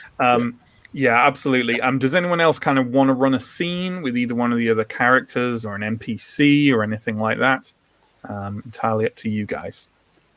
Do you think I would have noticed similar strange things about Abud in the time, or would it just have been when we were getting on the ship they was trying to hide his stuff away? I think it's safe to say, well, why don't we sort that with a roll? And I hate to go back to observation every time, but as is the case in every role-playing game, the one stat that gets rolled more than anything is the observation equivalent, right? Like alertness or awareness or whatever. Vigilant in Symbaroum. Why don't you give me an observation roll? Okay. Rolling 4 dice. It's worth saying, by the way, all Coriolis characters have a bunch of talents they can use that kind of augment rolls in various ways, or let them even bypass them. And it was worth saying. Obviously, the players have control over their own talents. I don't know them in inside and out, but definitely flag them up, folks, if you want to use them, because I won't know to mention them to you. So I got 1 6. Okay. Let's say that at 1 point you find Abud kind of poking his way around the cargo deck, and it's kind of, he seems to be kind of not looking for something, but kind of scanning around very carefully, not to find something per se, but he's definitely kind of looking for something, kind of like in a way which, like, this is like 3 days in, like you all have been in the cargo deck like more than enough times for a lifetime to know where everything is. It's just odd. You barely talk to the guy. He seems twitchy and nervous and a bit weird. Okay. I don't. I would like to have a scene with Sadira, someone when I know for a fact there's nobody like nearby or listening. Sure, you can go in your cabin and shut the door. It's fine. Yeah. Sadira, I don't like that Abbott. I kind of want to find out what his problem is. Yeah, I agree with you. The other night, I couldn't sleep, woke up with a migraine, and I was walking around the ship, and I heard some strange noises coming from his bunk.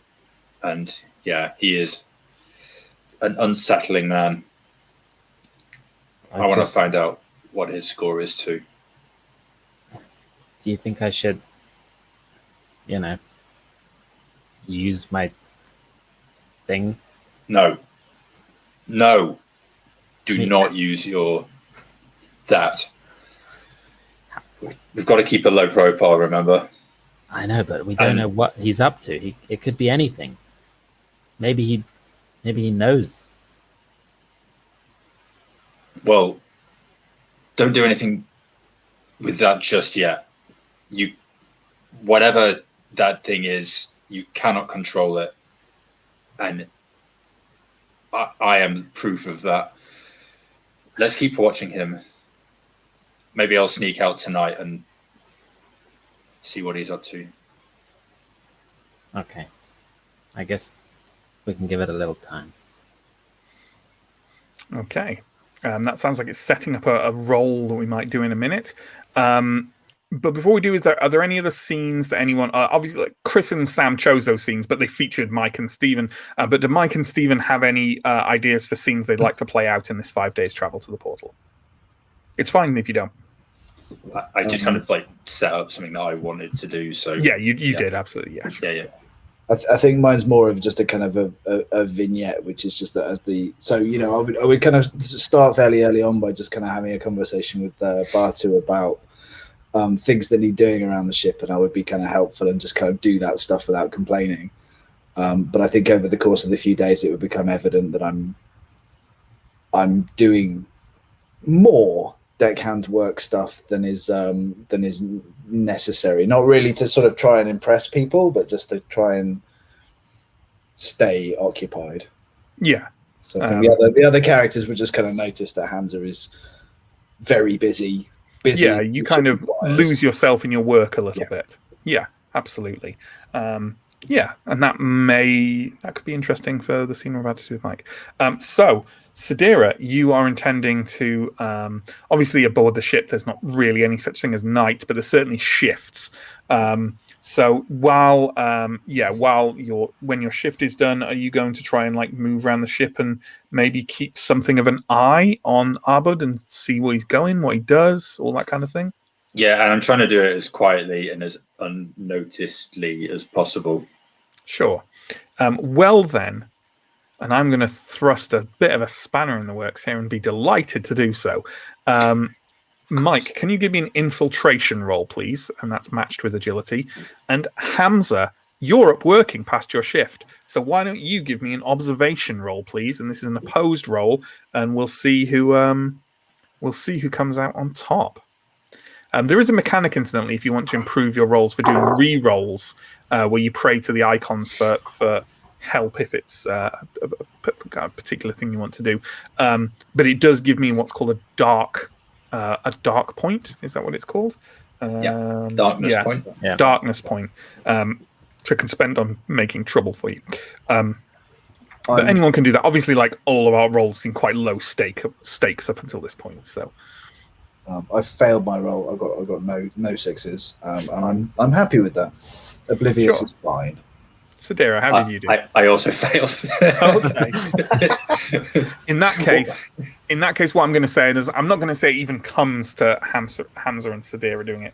I'm going to say that Sadira, you kind of step out of your kind of cabin and sort of walk softly towards the end to maybe look over where some of the there's a set of double kind of stairs that kind of come back on themselves going down to where the cargo is. There's a couple of them along this kind of spinal corridor of the ship.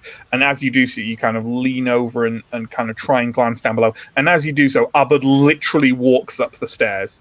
You don't look like you're doing anything suspicious. You just stood at the stairs as he's coming up.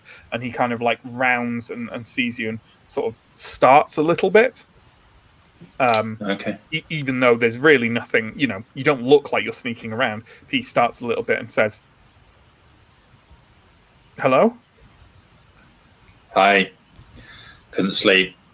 Having a walk. Stretching my legs." Sounds good. Me too. But I'm going to go back to my room. Sure. See you tomorrow. He nods and awkwardly and walks past and goes to the cabin. So ends the saga of Sadira the Stealthy. We've all had a little scene or a vignette there, so I think we'll move on to the little exercise I had that Mike looked like he was dreading the prospect of when I was talking about it. And here's the thing: we're going to go around one by one, and I'm going to pick you in order of a die roll, and you're going to say what kind of thing you cook for the crew. How about that? That sounds fun and interesting, right? And obviously, like Coriolis has this kind of like I said.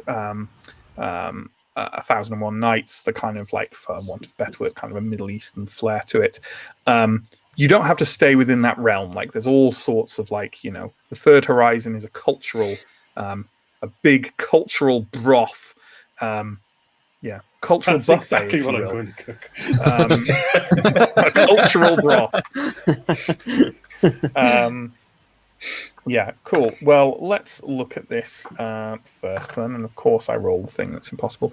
Sam, what do you cook when it's your turn? What does Adam cook up for the crew? I think I would cook some kind of big bowl of soup, a nice depending on what is on board the ship. I don't know if we have like meat. There's lots of kind of generic supply. No one's cooking like a medieval banquet. Yeah. But, if you think it's a reasonable thing to cook, then there's the supplies for it. Yeah, I think I'd just toss in whatever looked appealing and cook up a nice warm soup. Seems like what you need after a hard day's work. Absolutely. Hale and hearty. Stephen, how about you?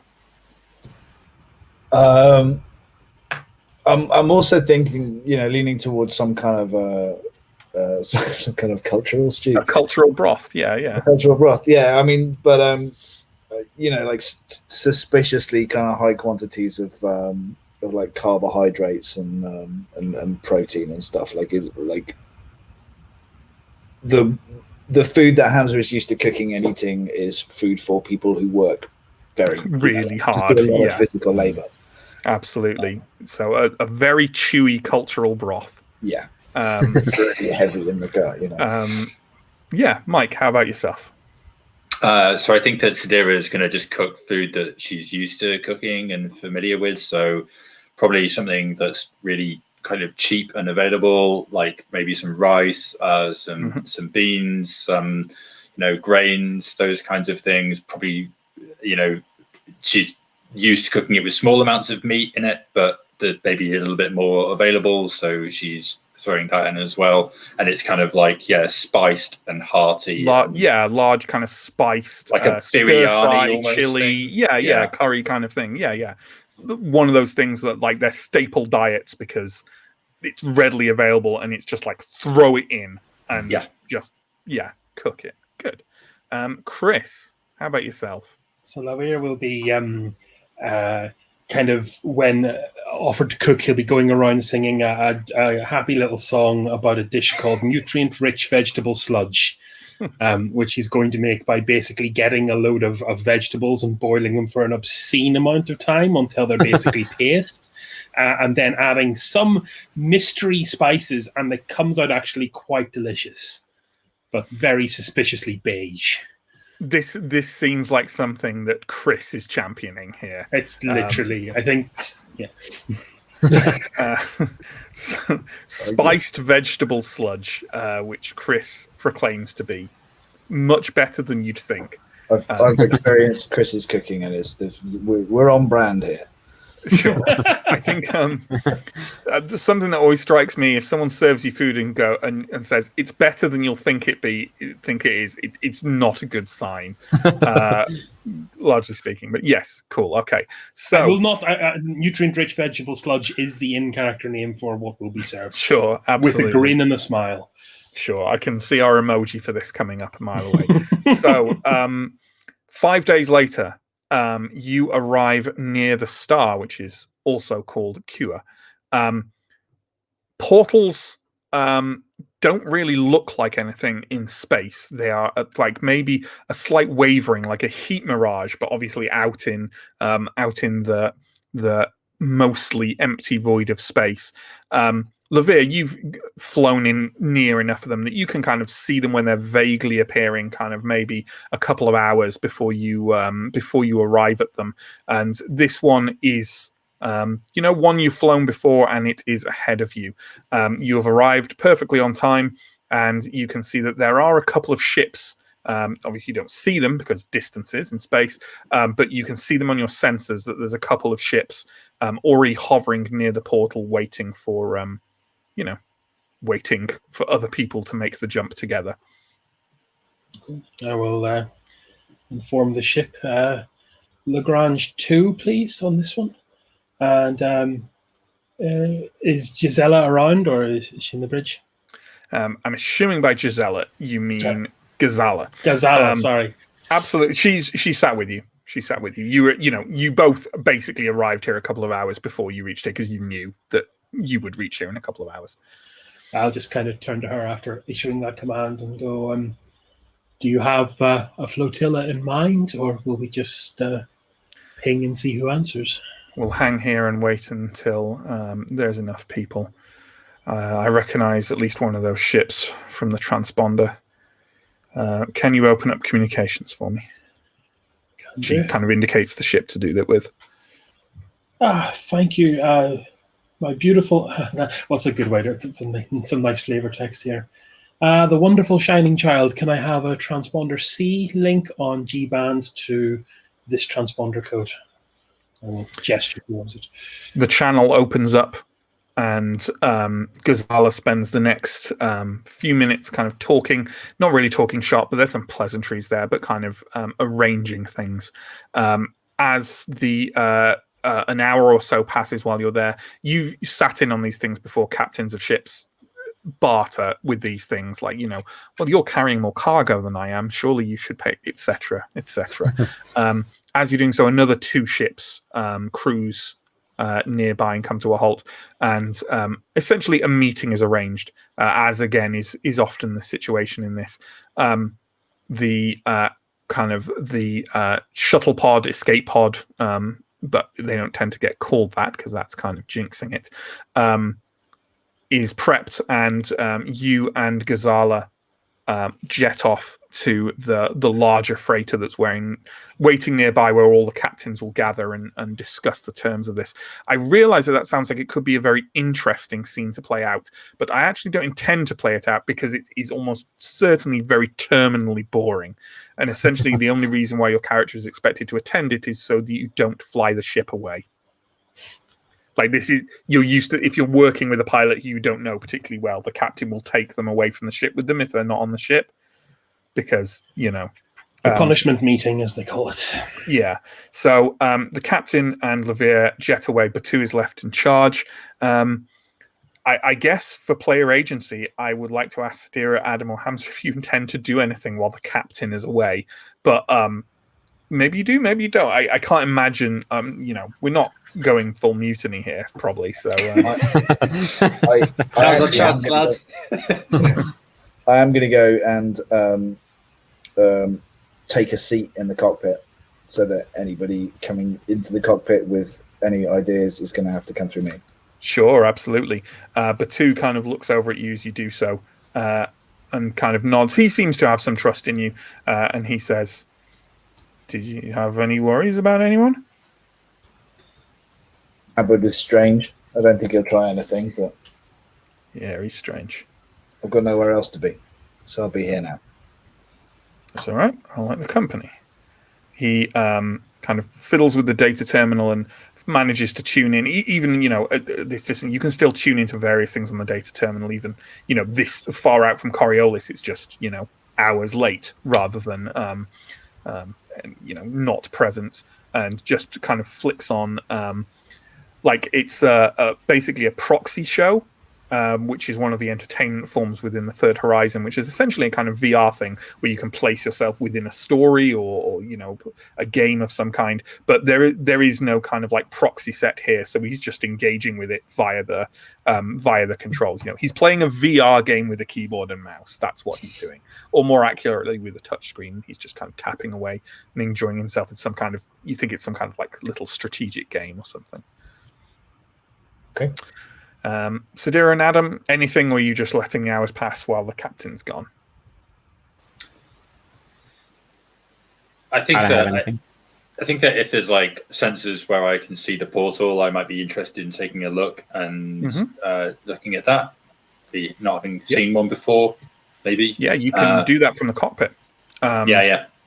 That's basically, there are some other sensor ports on the ship, but generally the one in the cockpit is the only one that's really on with any frequency, and even then not that often. Sure. But it's certainly on now, and even standing in the doorway of the cockpit, you can see you don't even see it at first. It takes about 30 seconds for you to notice it, but essentially there's a patch of stars ahead of you that are just slightly, like I say, like a heat mirage, like wavering in the air. It's very odd. Yeah. I mean, you've been through a portal before, but you were asleep, obviously, so you didn't see it. Yeah. How about you, Adam? Are you doing anything in particular? I don't think so in particular. I might be trying to get some rest. I figured I'd probably be quite tired from the amount of work, and while the captain is away, it seems like an opportune time to sneak a quick like power nap or something. Sure. Have a doze. Well, the captain is not away for very long, maybe 3 hours in total. It's a blessedly short meeting. And terms are agreed quickly, kind of the cost carved up between the captains. The captain seems fairly happy with it as you jet back to the Shining Light. And then now the work is yours, Chris. You have 24 hours to calculate the jump route to Algol, because you have I think 1, 2, 3. So 1, 2. Yeah, the ship is making 3 jumps while everyone's asleep. For a considerable amount of time. Like, it's going to be probably a couple of weeks travel. But ultimately, because you can rack up the jumps in sequence, there's no real reason to bring people in and out of kind of stasis, out of suspension. So it's pretty traditional to just, if the ship is capable of it, if the pilot is capable of it, to just plot the entire jump route. And then when you come out, you're in Algol, and then you've just got a few days to move from the portal to the planet. So with that in mind, Chris, let's make a piloting roll for that jump. There are some factors to do with this, and let's have a look and see if any of them apply to give you kind of bonuses or detract in any way. But there's definitely a So the things that help you calculate your jump are if you carry out any form of prayer or sacrifice to the icons, which I think it's fair to say your character probably does. If there's a chapel on board, and if there's an anointed priest on board, those are the modifiers. Yeah. Obviously, you roll pilot as well. Do you think it's fair to say that you'd offer some prayers? Absolutely, and I think in lieu of an actual proper chapel, Lawir would go down to the fresco of the messenger. Mm-hmm. Of the traveler, and kind of pretend it's a real chapel for. Yeah, absolutely. So yeah, you go and do that. The captain kind of you definitely get the vibe from her that she thinks the 4 hours you take in dedicated prayer would probably be better spent doing the calculations, but she seems to trust that you know what you're doing. You certainly have shown it so far, so she doesn't kind of complain or anything. You commit yourself to the icons, give yourself over to the Traveler's Grace, and then you can make your pilot roll, and you can make that pilot roll with obviously your pilot skill, plus whatever it's associated with, wits. Is that right? No, agility. Yeah. Agility, and you give yourself an extra die as well for the prayer you have carried out. A grand total of 8 dice. Nice. Oh, there are no successes there, so I would like to. I think you should probably pray. Now, here's the interesting part. So, you can push with the prayer to the icons, and now here's the thing. I haven't actually got my cheat sheet open where it's all written down. I will solve that right now. After rolling, you can pray to the icons to re-rolling the dice not showing a 6. This can only be done once per roll, and each skill has an assigned icon who must be prayed to. And you get extra if you did it in form of a chapel, and I think I have the icon. So this is a pilot roll, right? Mm-hmm. You have to pray to the gambler. Because I was going to say I might give you another extra die if it's the Traveler, because you've got an icon, a thing of the Traveler right there. But it's the Gambler that you have to pray to. So if you're doing that, what happens is I gain a darkness point, which cool. I will note that down and think about how I use those, and also curse slightly the abbreviation I need to use. And then if you have done that, then you can re-roll everything not showing a 6. Oh, that's everything. All of them. 8 dice and no successes. 1 success. That's all you need. So it's a difficult and challenging calculation to make. There's 3 jumps in there, and it's a fairly well worn route, which means you have to calculate things like how to manage the potential traffic at the portals and stuff like that. There are generally kind of routine algorithms and things that you use for this kind of thing, but every time one's plotted, new information has to be taken on board, like predicted shipping routes, stuff like that. But you're not hugely happy with the kind of programming you've made at the end of it, but you're pretty sure, you're confident that it'll get you through. Oh, difficult numbers. The captain's kind of stood over you as you kind of plug the final details into the data terminal, and she says, "It's going to get us there, isn't it?" Yes, not my brightest calculation, but by the icon's grace, we shall arrive. Good. Right. She kind of thumbs the data terminal for a shipwide communication and says, "Hamza, can you start prepping for stasis, please. Yes, Captain. The stasis chamber is not a pretty place. The stasis chamber is essentially a very contained and lead-lined and very sturdy slab of area in the bowels of the ship, and everyone is laid down in a stasis, like a stasis pod, a cryo chamber, whatever you want to call it. There's no one particular word for it within the third horizon, and it's like being in a coffin. The dimensions, how it just slides over you, and there's kind of no window in any way out of it. You just slide into this, and gases and certain fluids and certain fields go into effect, and you drift off into a very, very silent sleep. And essentially how this works is there's this area, and the coffins are on like a kind of rotation, and you wind one out, check it through diagnostics because you do not want them to go wrong, and kind of check them all through. And then when it happens, one person goes in and they get shuttled into that enclosed area. Next person goes in, and obviously the last person will be yourself. Yeah, I will be checking these extremely carefully. Extremely carefully. Why don't you give me a technology, either a technology or a science? I think technology. Give me a technology roll to see how well you run the diagnostics on this. Which doesn't mean it's going to break if you fail. It just means your diagnostic run wasn't particularly good. Okay. Yeah, I didn't spot anything. Is that a no successes? That's a no successes, and I'd quite like to have a little prayer about that. If that's you can absolutely have a prayer about that. I think that's fine. The technology, the icon for technology is the messenger. Oh, cool! Which is yours. Yeah. So I don't think there's anything in the rules about this, but I think I'm about to homebrew something, folks. Because it seems apt, right? Why not? Tell you what, if you're praying to the messenger, the first thing that happens, obviously, is I take another darkness point. And then the second thing that happens is that you can re-roll, but why don't you add an extra die? Thank you very much. Because you're re-rolling your own... I like that, right? Do we like that? Yeah. That's good, isn't it? Yeah, let's do that.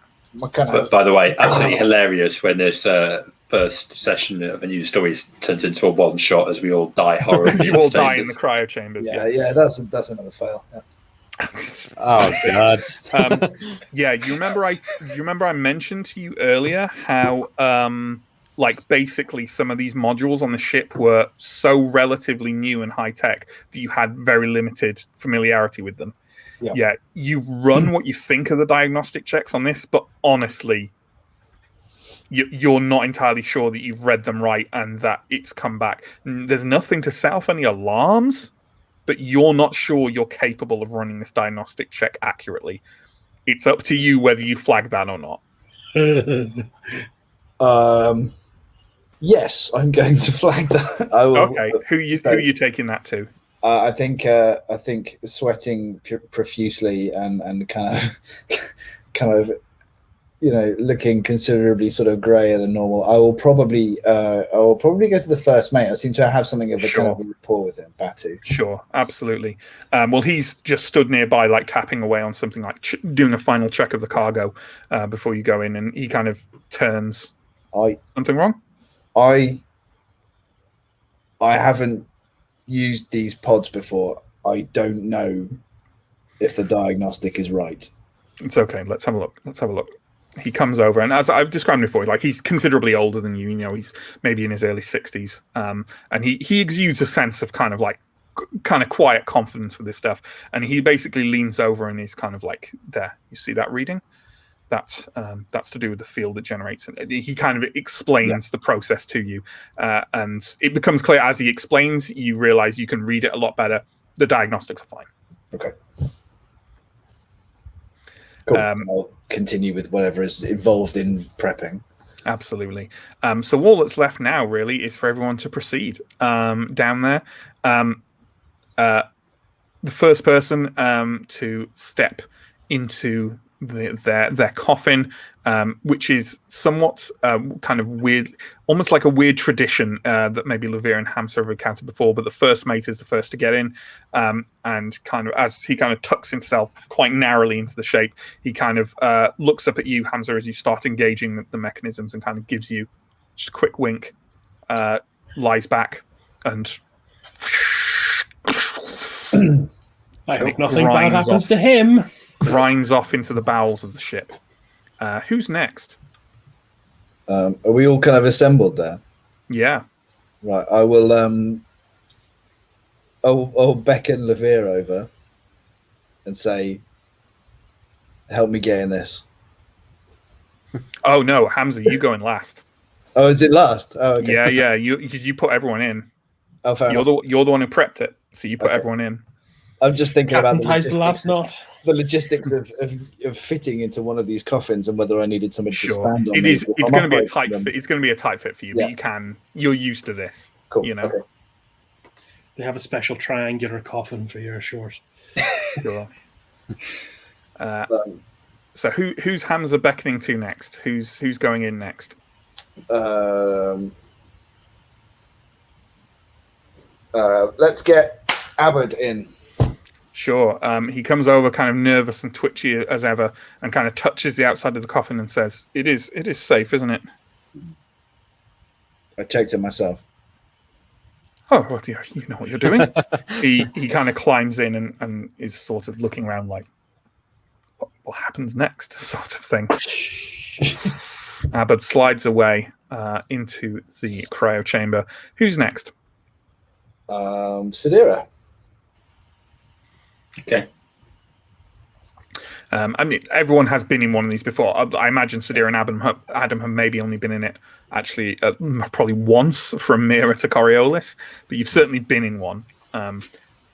Maybe let's say that your trip here was in a larger passenger ship, and this is definitely a little. It looks like it functions, but it's the difference between getting on a Boeing 747 and getting on a prop plane.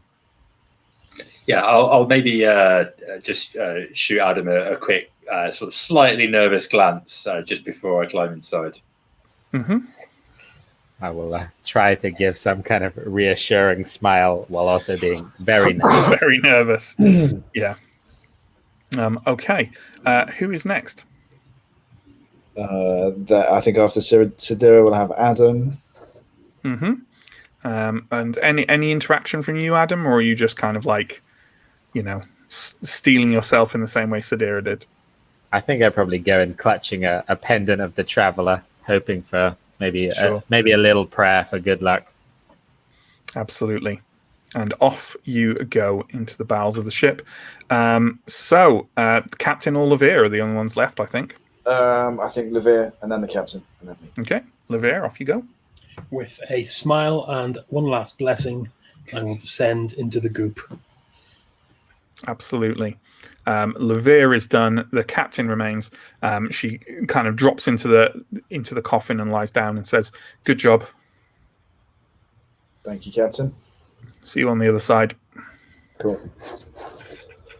Well, I've got the ship to myself. Mutiny. I will have a small cry, and then I will get into the coffin. Mm-hmm. And just lest people think that was a little joke, that's very in character for Hamza. So, all of you, darkness. It's not like sleep, it's more like unconsciousness. There's no dreaming. There is kind of no sense of wakefulness, no sense of floating or a void. There is just nothing. And then there is something. Levere. You take a deep breath. There is something nearby, and you kind of, not in a dream-like state, but kind of like, not when you're waking, when you're ill. Do you know what I mean? Like you're kind of half awake, but you feel bleary and vaguely maybe even hungover and sort of like you've been wrenched 5 inches to the side in reality. And there's just this noise you can hear, this. Am I corporeal? Am I still in my box? Yeah, you're kind of tightly in, but you can as you start to come to wakefulness, you can feel kind of like recycled air moving across the front of your the front of your body. Clearly, the coffin is open. Okay, what can I see? You open your eyes and kind of blink them a few times. The coffin, kind of the top of the coffin, is something that kind of almost like folds up in two halves, right? And it's kind of partially folded up, and now is kind of just resting, ready for you to push it apart and come out. You can't see.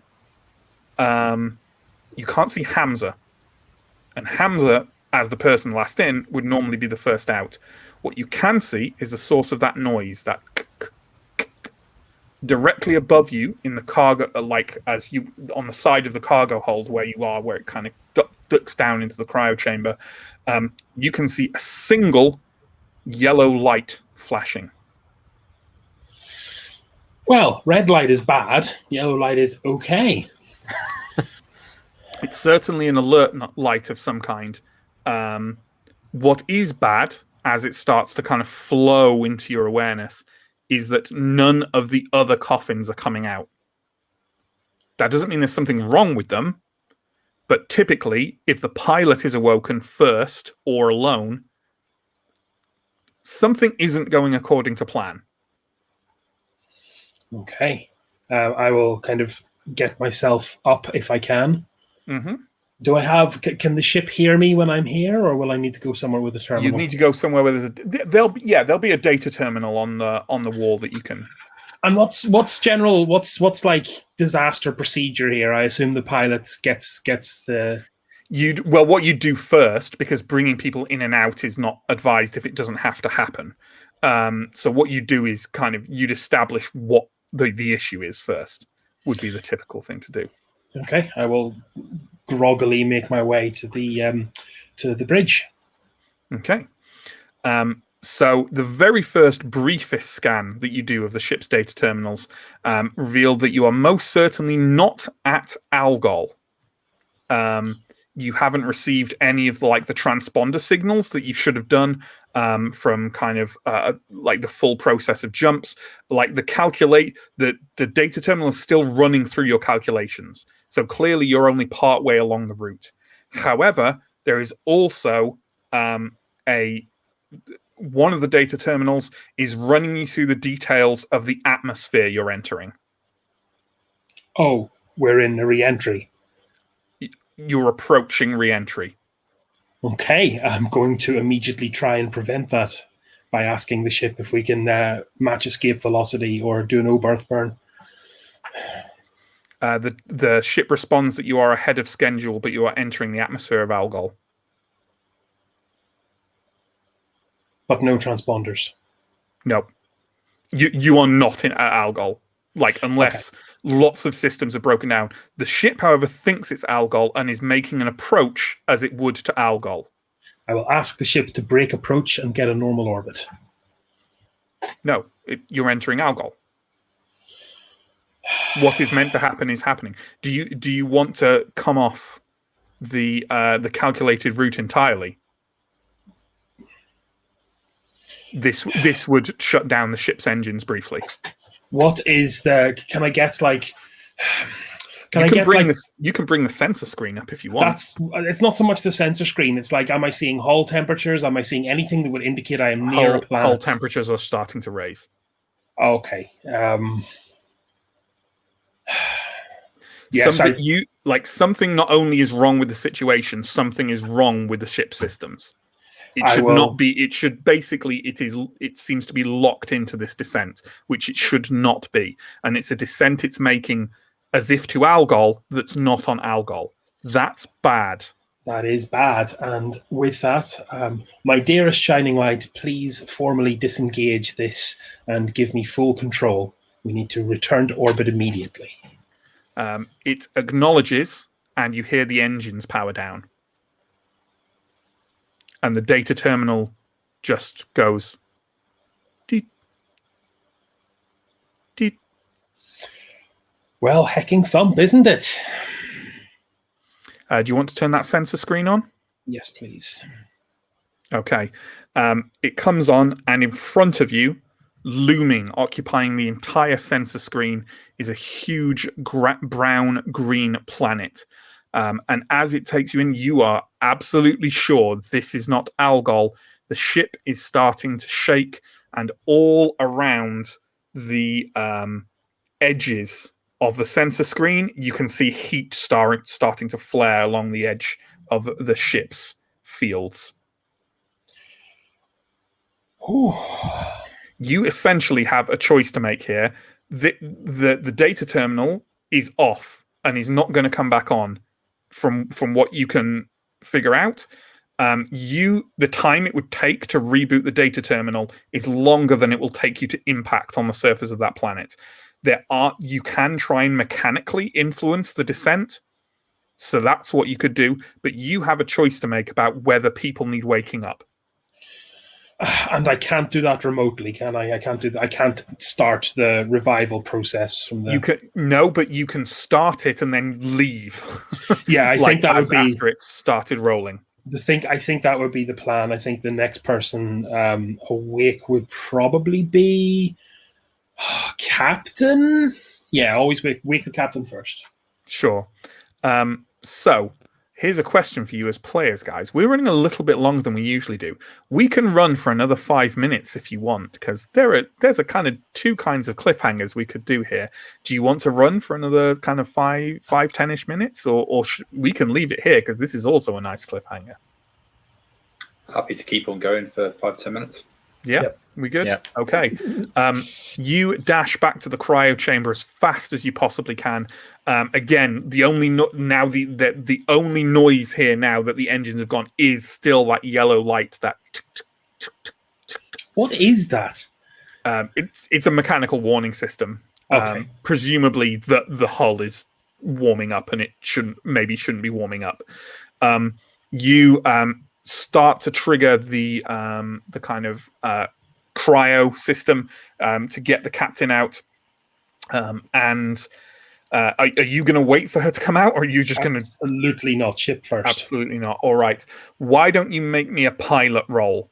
And that pilot roll is going to be at, I would say, a -3 dice. What? Because you have no sensors, you have no data terminal. You're literally just, all you can do is open and close flaps in order to and desperately try and steer by sight and feel through the re-entry of this atmosphere, because the trajectory you're on is for a safe descent onto Algol, not to this planet. Is not Algol. Okay, that gives me a grand total of 4 dice, and I am praying my life out right now. No successes on the first attempt. Am I okay to continue with the prayer? You can pray again. Oof, 2 successes. Okay. You somehow start to wrestle the ship back into a decent trajectory of descent. Don't get me wrong, this is still horribly dangerous. You have no way of locating a reasonably safe landing area. Basically, all you're doing now is desperately trying to make sure the ship doesn't just break up. Tens, hundreds of kilometers above the surface of the planet. I assume I'll have intercom access at some point here. You do. Assuming that's separate from. And as you realize that, you hear you. Actually, no, you don't, because the data terminal isn't working. The ship systems aren't working. So even though there is an intercom, it doesn't seem to be working. And after a short period of time, you just hear someone kind of stumbling down the spine of the ship, and the captain kind of crashes into the portal of the door. The entire ship is just vibrating violently now. And she says, What the fuck is going on? Something's up with the guidance computer's completely gone, and we've lost everything except avionics. I'm bringing her in manually. Can you wake the others and get ready for a rough landing? I'll try. Where the hell are we? She's kind of no looking idea. Up at It's big and it's green. She dashes back. Let's see who we get out. Well, no, I think we're fine. I think the order she'll get people out, she'll get a first mate out. I think that's a safe assumption to make.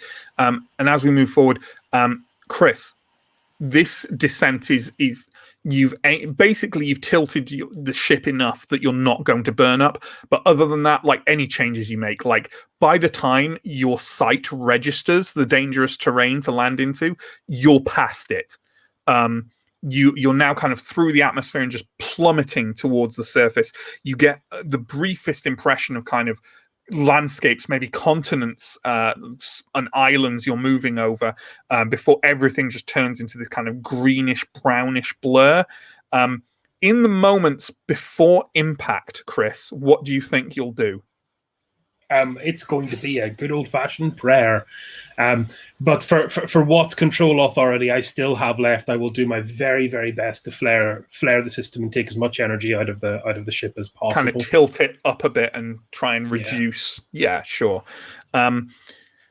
As you're doing that, the thing that occurs to you more than anything, you've heard of crash landings, you've maybe even simulated a few, and what they tell you about is the light, like the piercing bright flare in front of you. So you're kind of, you can see it even with the sensor screen dead. It's partially fried out, but through like parts of the hull are just breaking off now, and you can kind of see the light of both the atmosphere of this planet, but also just the heat washing over you. What no one tells you about is the sound, Chris. A screeching, roaring sound of a spaceship dying, of the wind rushing past you, the pieces of metal tearing apart, just literally under the force, just metal tearing in half apart around you. And you would have thought that the sound of the impact would be the loudest thing of all. But instead, you don't even hear it. You don't even feel it, because the moment it comes, you are unconscious several seconds past. So, can everyone roll a couple of dice for me, please? And the first thing we're going to look at is the mental damage of this, I think. So all of you who aren't Chris are still in your cryopods when this impact happens. And I'm actually saying that that's worse mental damage because you're dealing with sort of the decompression of coming out of stasis at the same time of realizing that something's gone horribly wrong. So can everyone who's in a cryopod roll a d6 and take that many mind points in damage, please? Nice 6, Stephen. I am rolling a new character. No, it just incapacitates you. It doesn't kill you or anything. So yeah, reduce that amount, obviously. Chris, can you just roll a d3 worth of mind points damage, please? That is not a d3. That's a d11. I take 3 points. Okay. And then for physical damage, everyone in a pod takes a d6 of physical. And Chris, can you take a d6 plus 2, please? Again, if you go to 0, that doesn't mean you're dead. It just means you're in a bad way. Sorry, Matt, could you repeat that, please? If you're in a pod, you just roll a d6 and take that many hit points.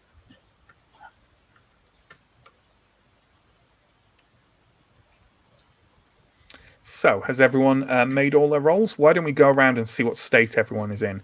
And let's start with Chris. Chris, are you at 0 on hit points or mind points? I am not. Okay. Sam, are you? Nope. Just Stephen. Oh yes.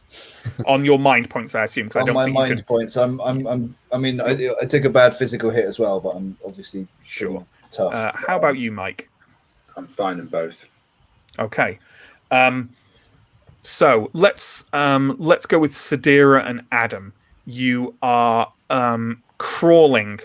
You're basically how I described Chris waking up, but there is a sensation of just incredible sound and fury, and the tops of your pods kind of either crack off or are slightly ripped off, and you have a sensation of kind of spinning and tremendous movement. And then both of you awaken, maybe partly in and out of those pods, maybe partly kind of like, oddly, let's say Sadira, you have like your face on something and you register that it's soil. before you kind of tip up and feel kind of grass-like plants brushing against your face. Okay, I'll just try to open my eyes as much as possible and try and work out which way is up and right myself. Absolutely. Your pod is kind of tipped over and you rock it back upright and look around you to take in the scene.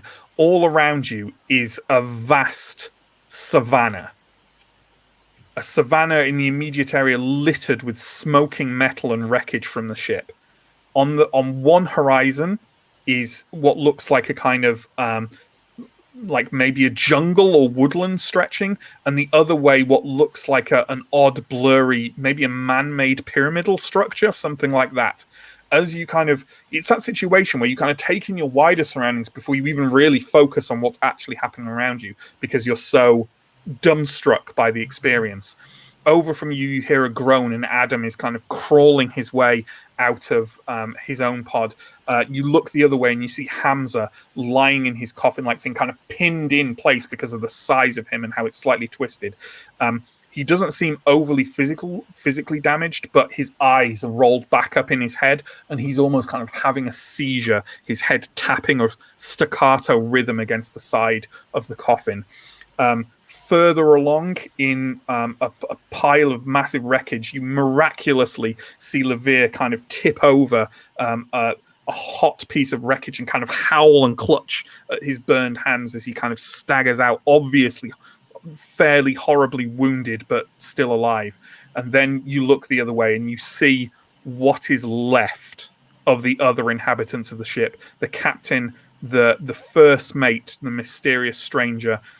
Parts of them are strewn all along what remains of the cryo chamber. They are all dead. The four of you remain on a planet. You do not know which one, you don't know where you are, and you have no idea how you're going to get out of here. And I think we'll end the session there. Delicious. Matt, one day I'm going to get you in a game, and I'm going to find, and it's going to be hard, I'm going to find something you love, and I'm going to kill it. Sure. Yeah. Well, joke's on you, Chris. I don't love anything. Thank you for watching that, folks. We went a bit over there, but hopefully people tolerated a bit of extra role-playing. If you've got any comments or questions, flash them up in the chat, and John can pitch them onto the screen for us to address. I'll do very quickly some promo. I want to get this nailed as soon as possible so these guys can go to bed, right? But we've got a bunch of links down below. Twitch, YouTube, you're watching on one, why not check out the other? We've got social media, we've got Discord, we've got Patreon. We run games 3 nights a week, Monday, Tuesday, Wednesday. It's 8 o'clock BST, Call of Cthulhu on Mondays, Blades in the Dark on Tuesdays, and this, Coriolis for now, on Wednesdays. We also run monthly one-shots. The most recent was The Expanse. The VOD of that's still on Twitch, but there's VODs for all the others we've run this year on YouTube, which include Troika, Alien, Mortborg, Fiasco. Yes, that's it. That's everything. Is that it? Yes. Probably. Is that it? Yes. Yeah, that's all the promo stuff, I think. Oh, and we run, which I forgot to mention at the beginning, we run a fortnightly Simbroom stream over on the Free League Twitch at the moment. Free League are the publishers of Simbroom and Coriolis, and they kindly let us guest over there. Yeah, that's it from me. You guys enjoy that? Yeah, that was great. I really liked it. Good. Yeah. Excellent. Have we got any comments or questions from chat, John? No questions. Fun session. Oh, Wendy Liss, thank you. I can't wait to see how friendly and habitable the new planet is. It's going to be a utopia, I'm sure. I'm sure there is a ship repair station around the corner. Yeah, there's just going to be a guy wandering over, like, with a rag on some kind of metal spaceship part going like, you boys have got yourself into an awful pickle, sort of thing. Yeah, that'll definitely happen. We had a follow tonight, LilyB83. Thank you very much. Yeah, and it looks like that's about it. So thank you everyone for watching. Thank you, John, for an awesome job stream managing as usual. And thank you to my lovely players. We'll join you again next week for more Coriolis next Wednesday at 8 o'clock PST. Take care. Stay safe, everyone. Bye-bye. Spaceship.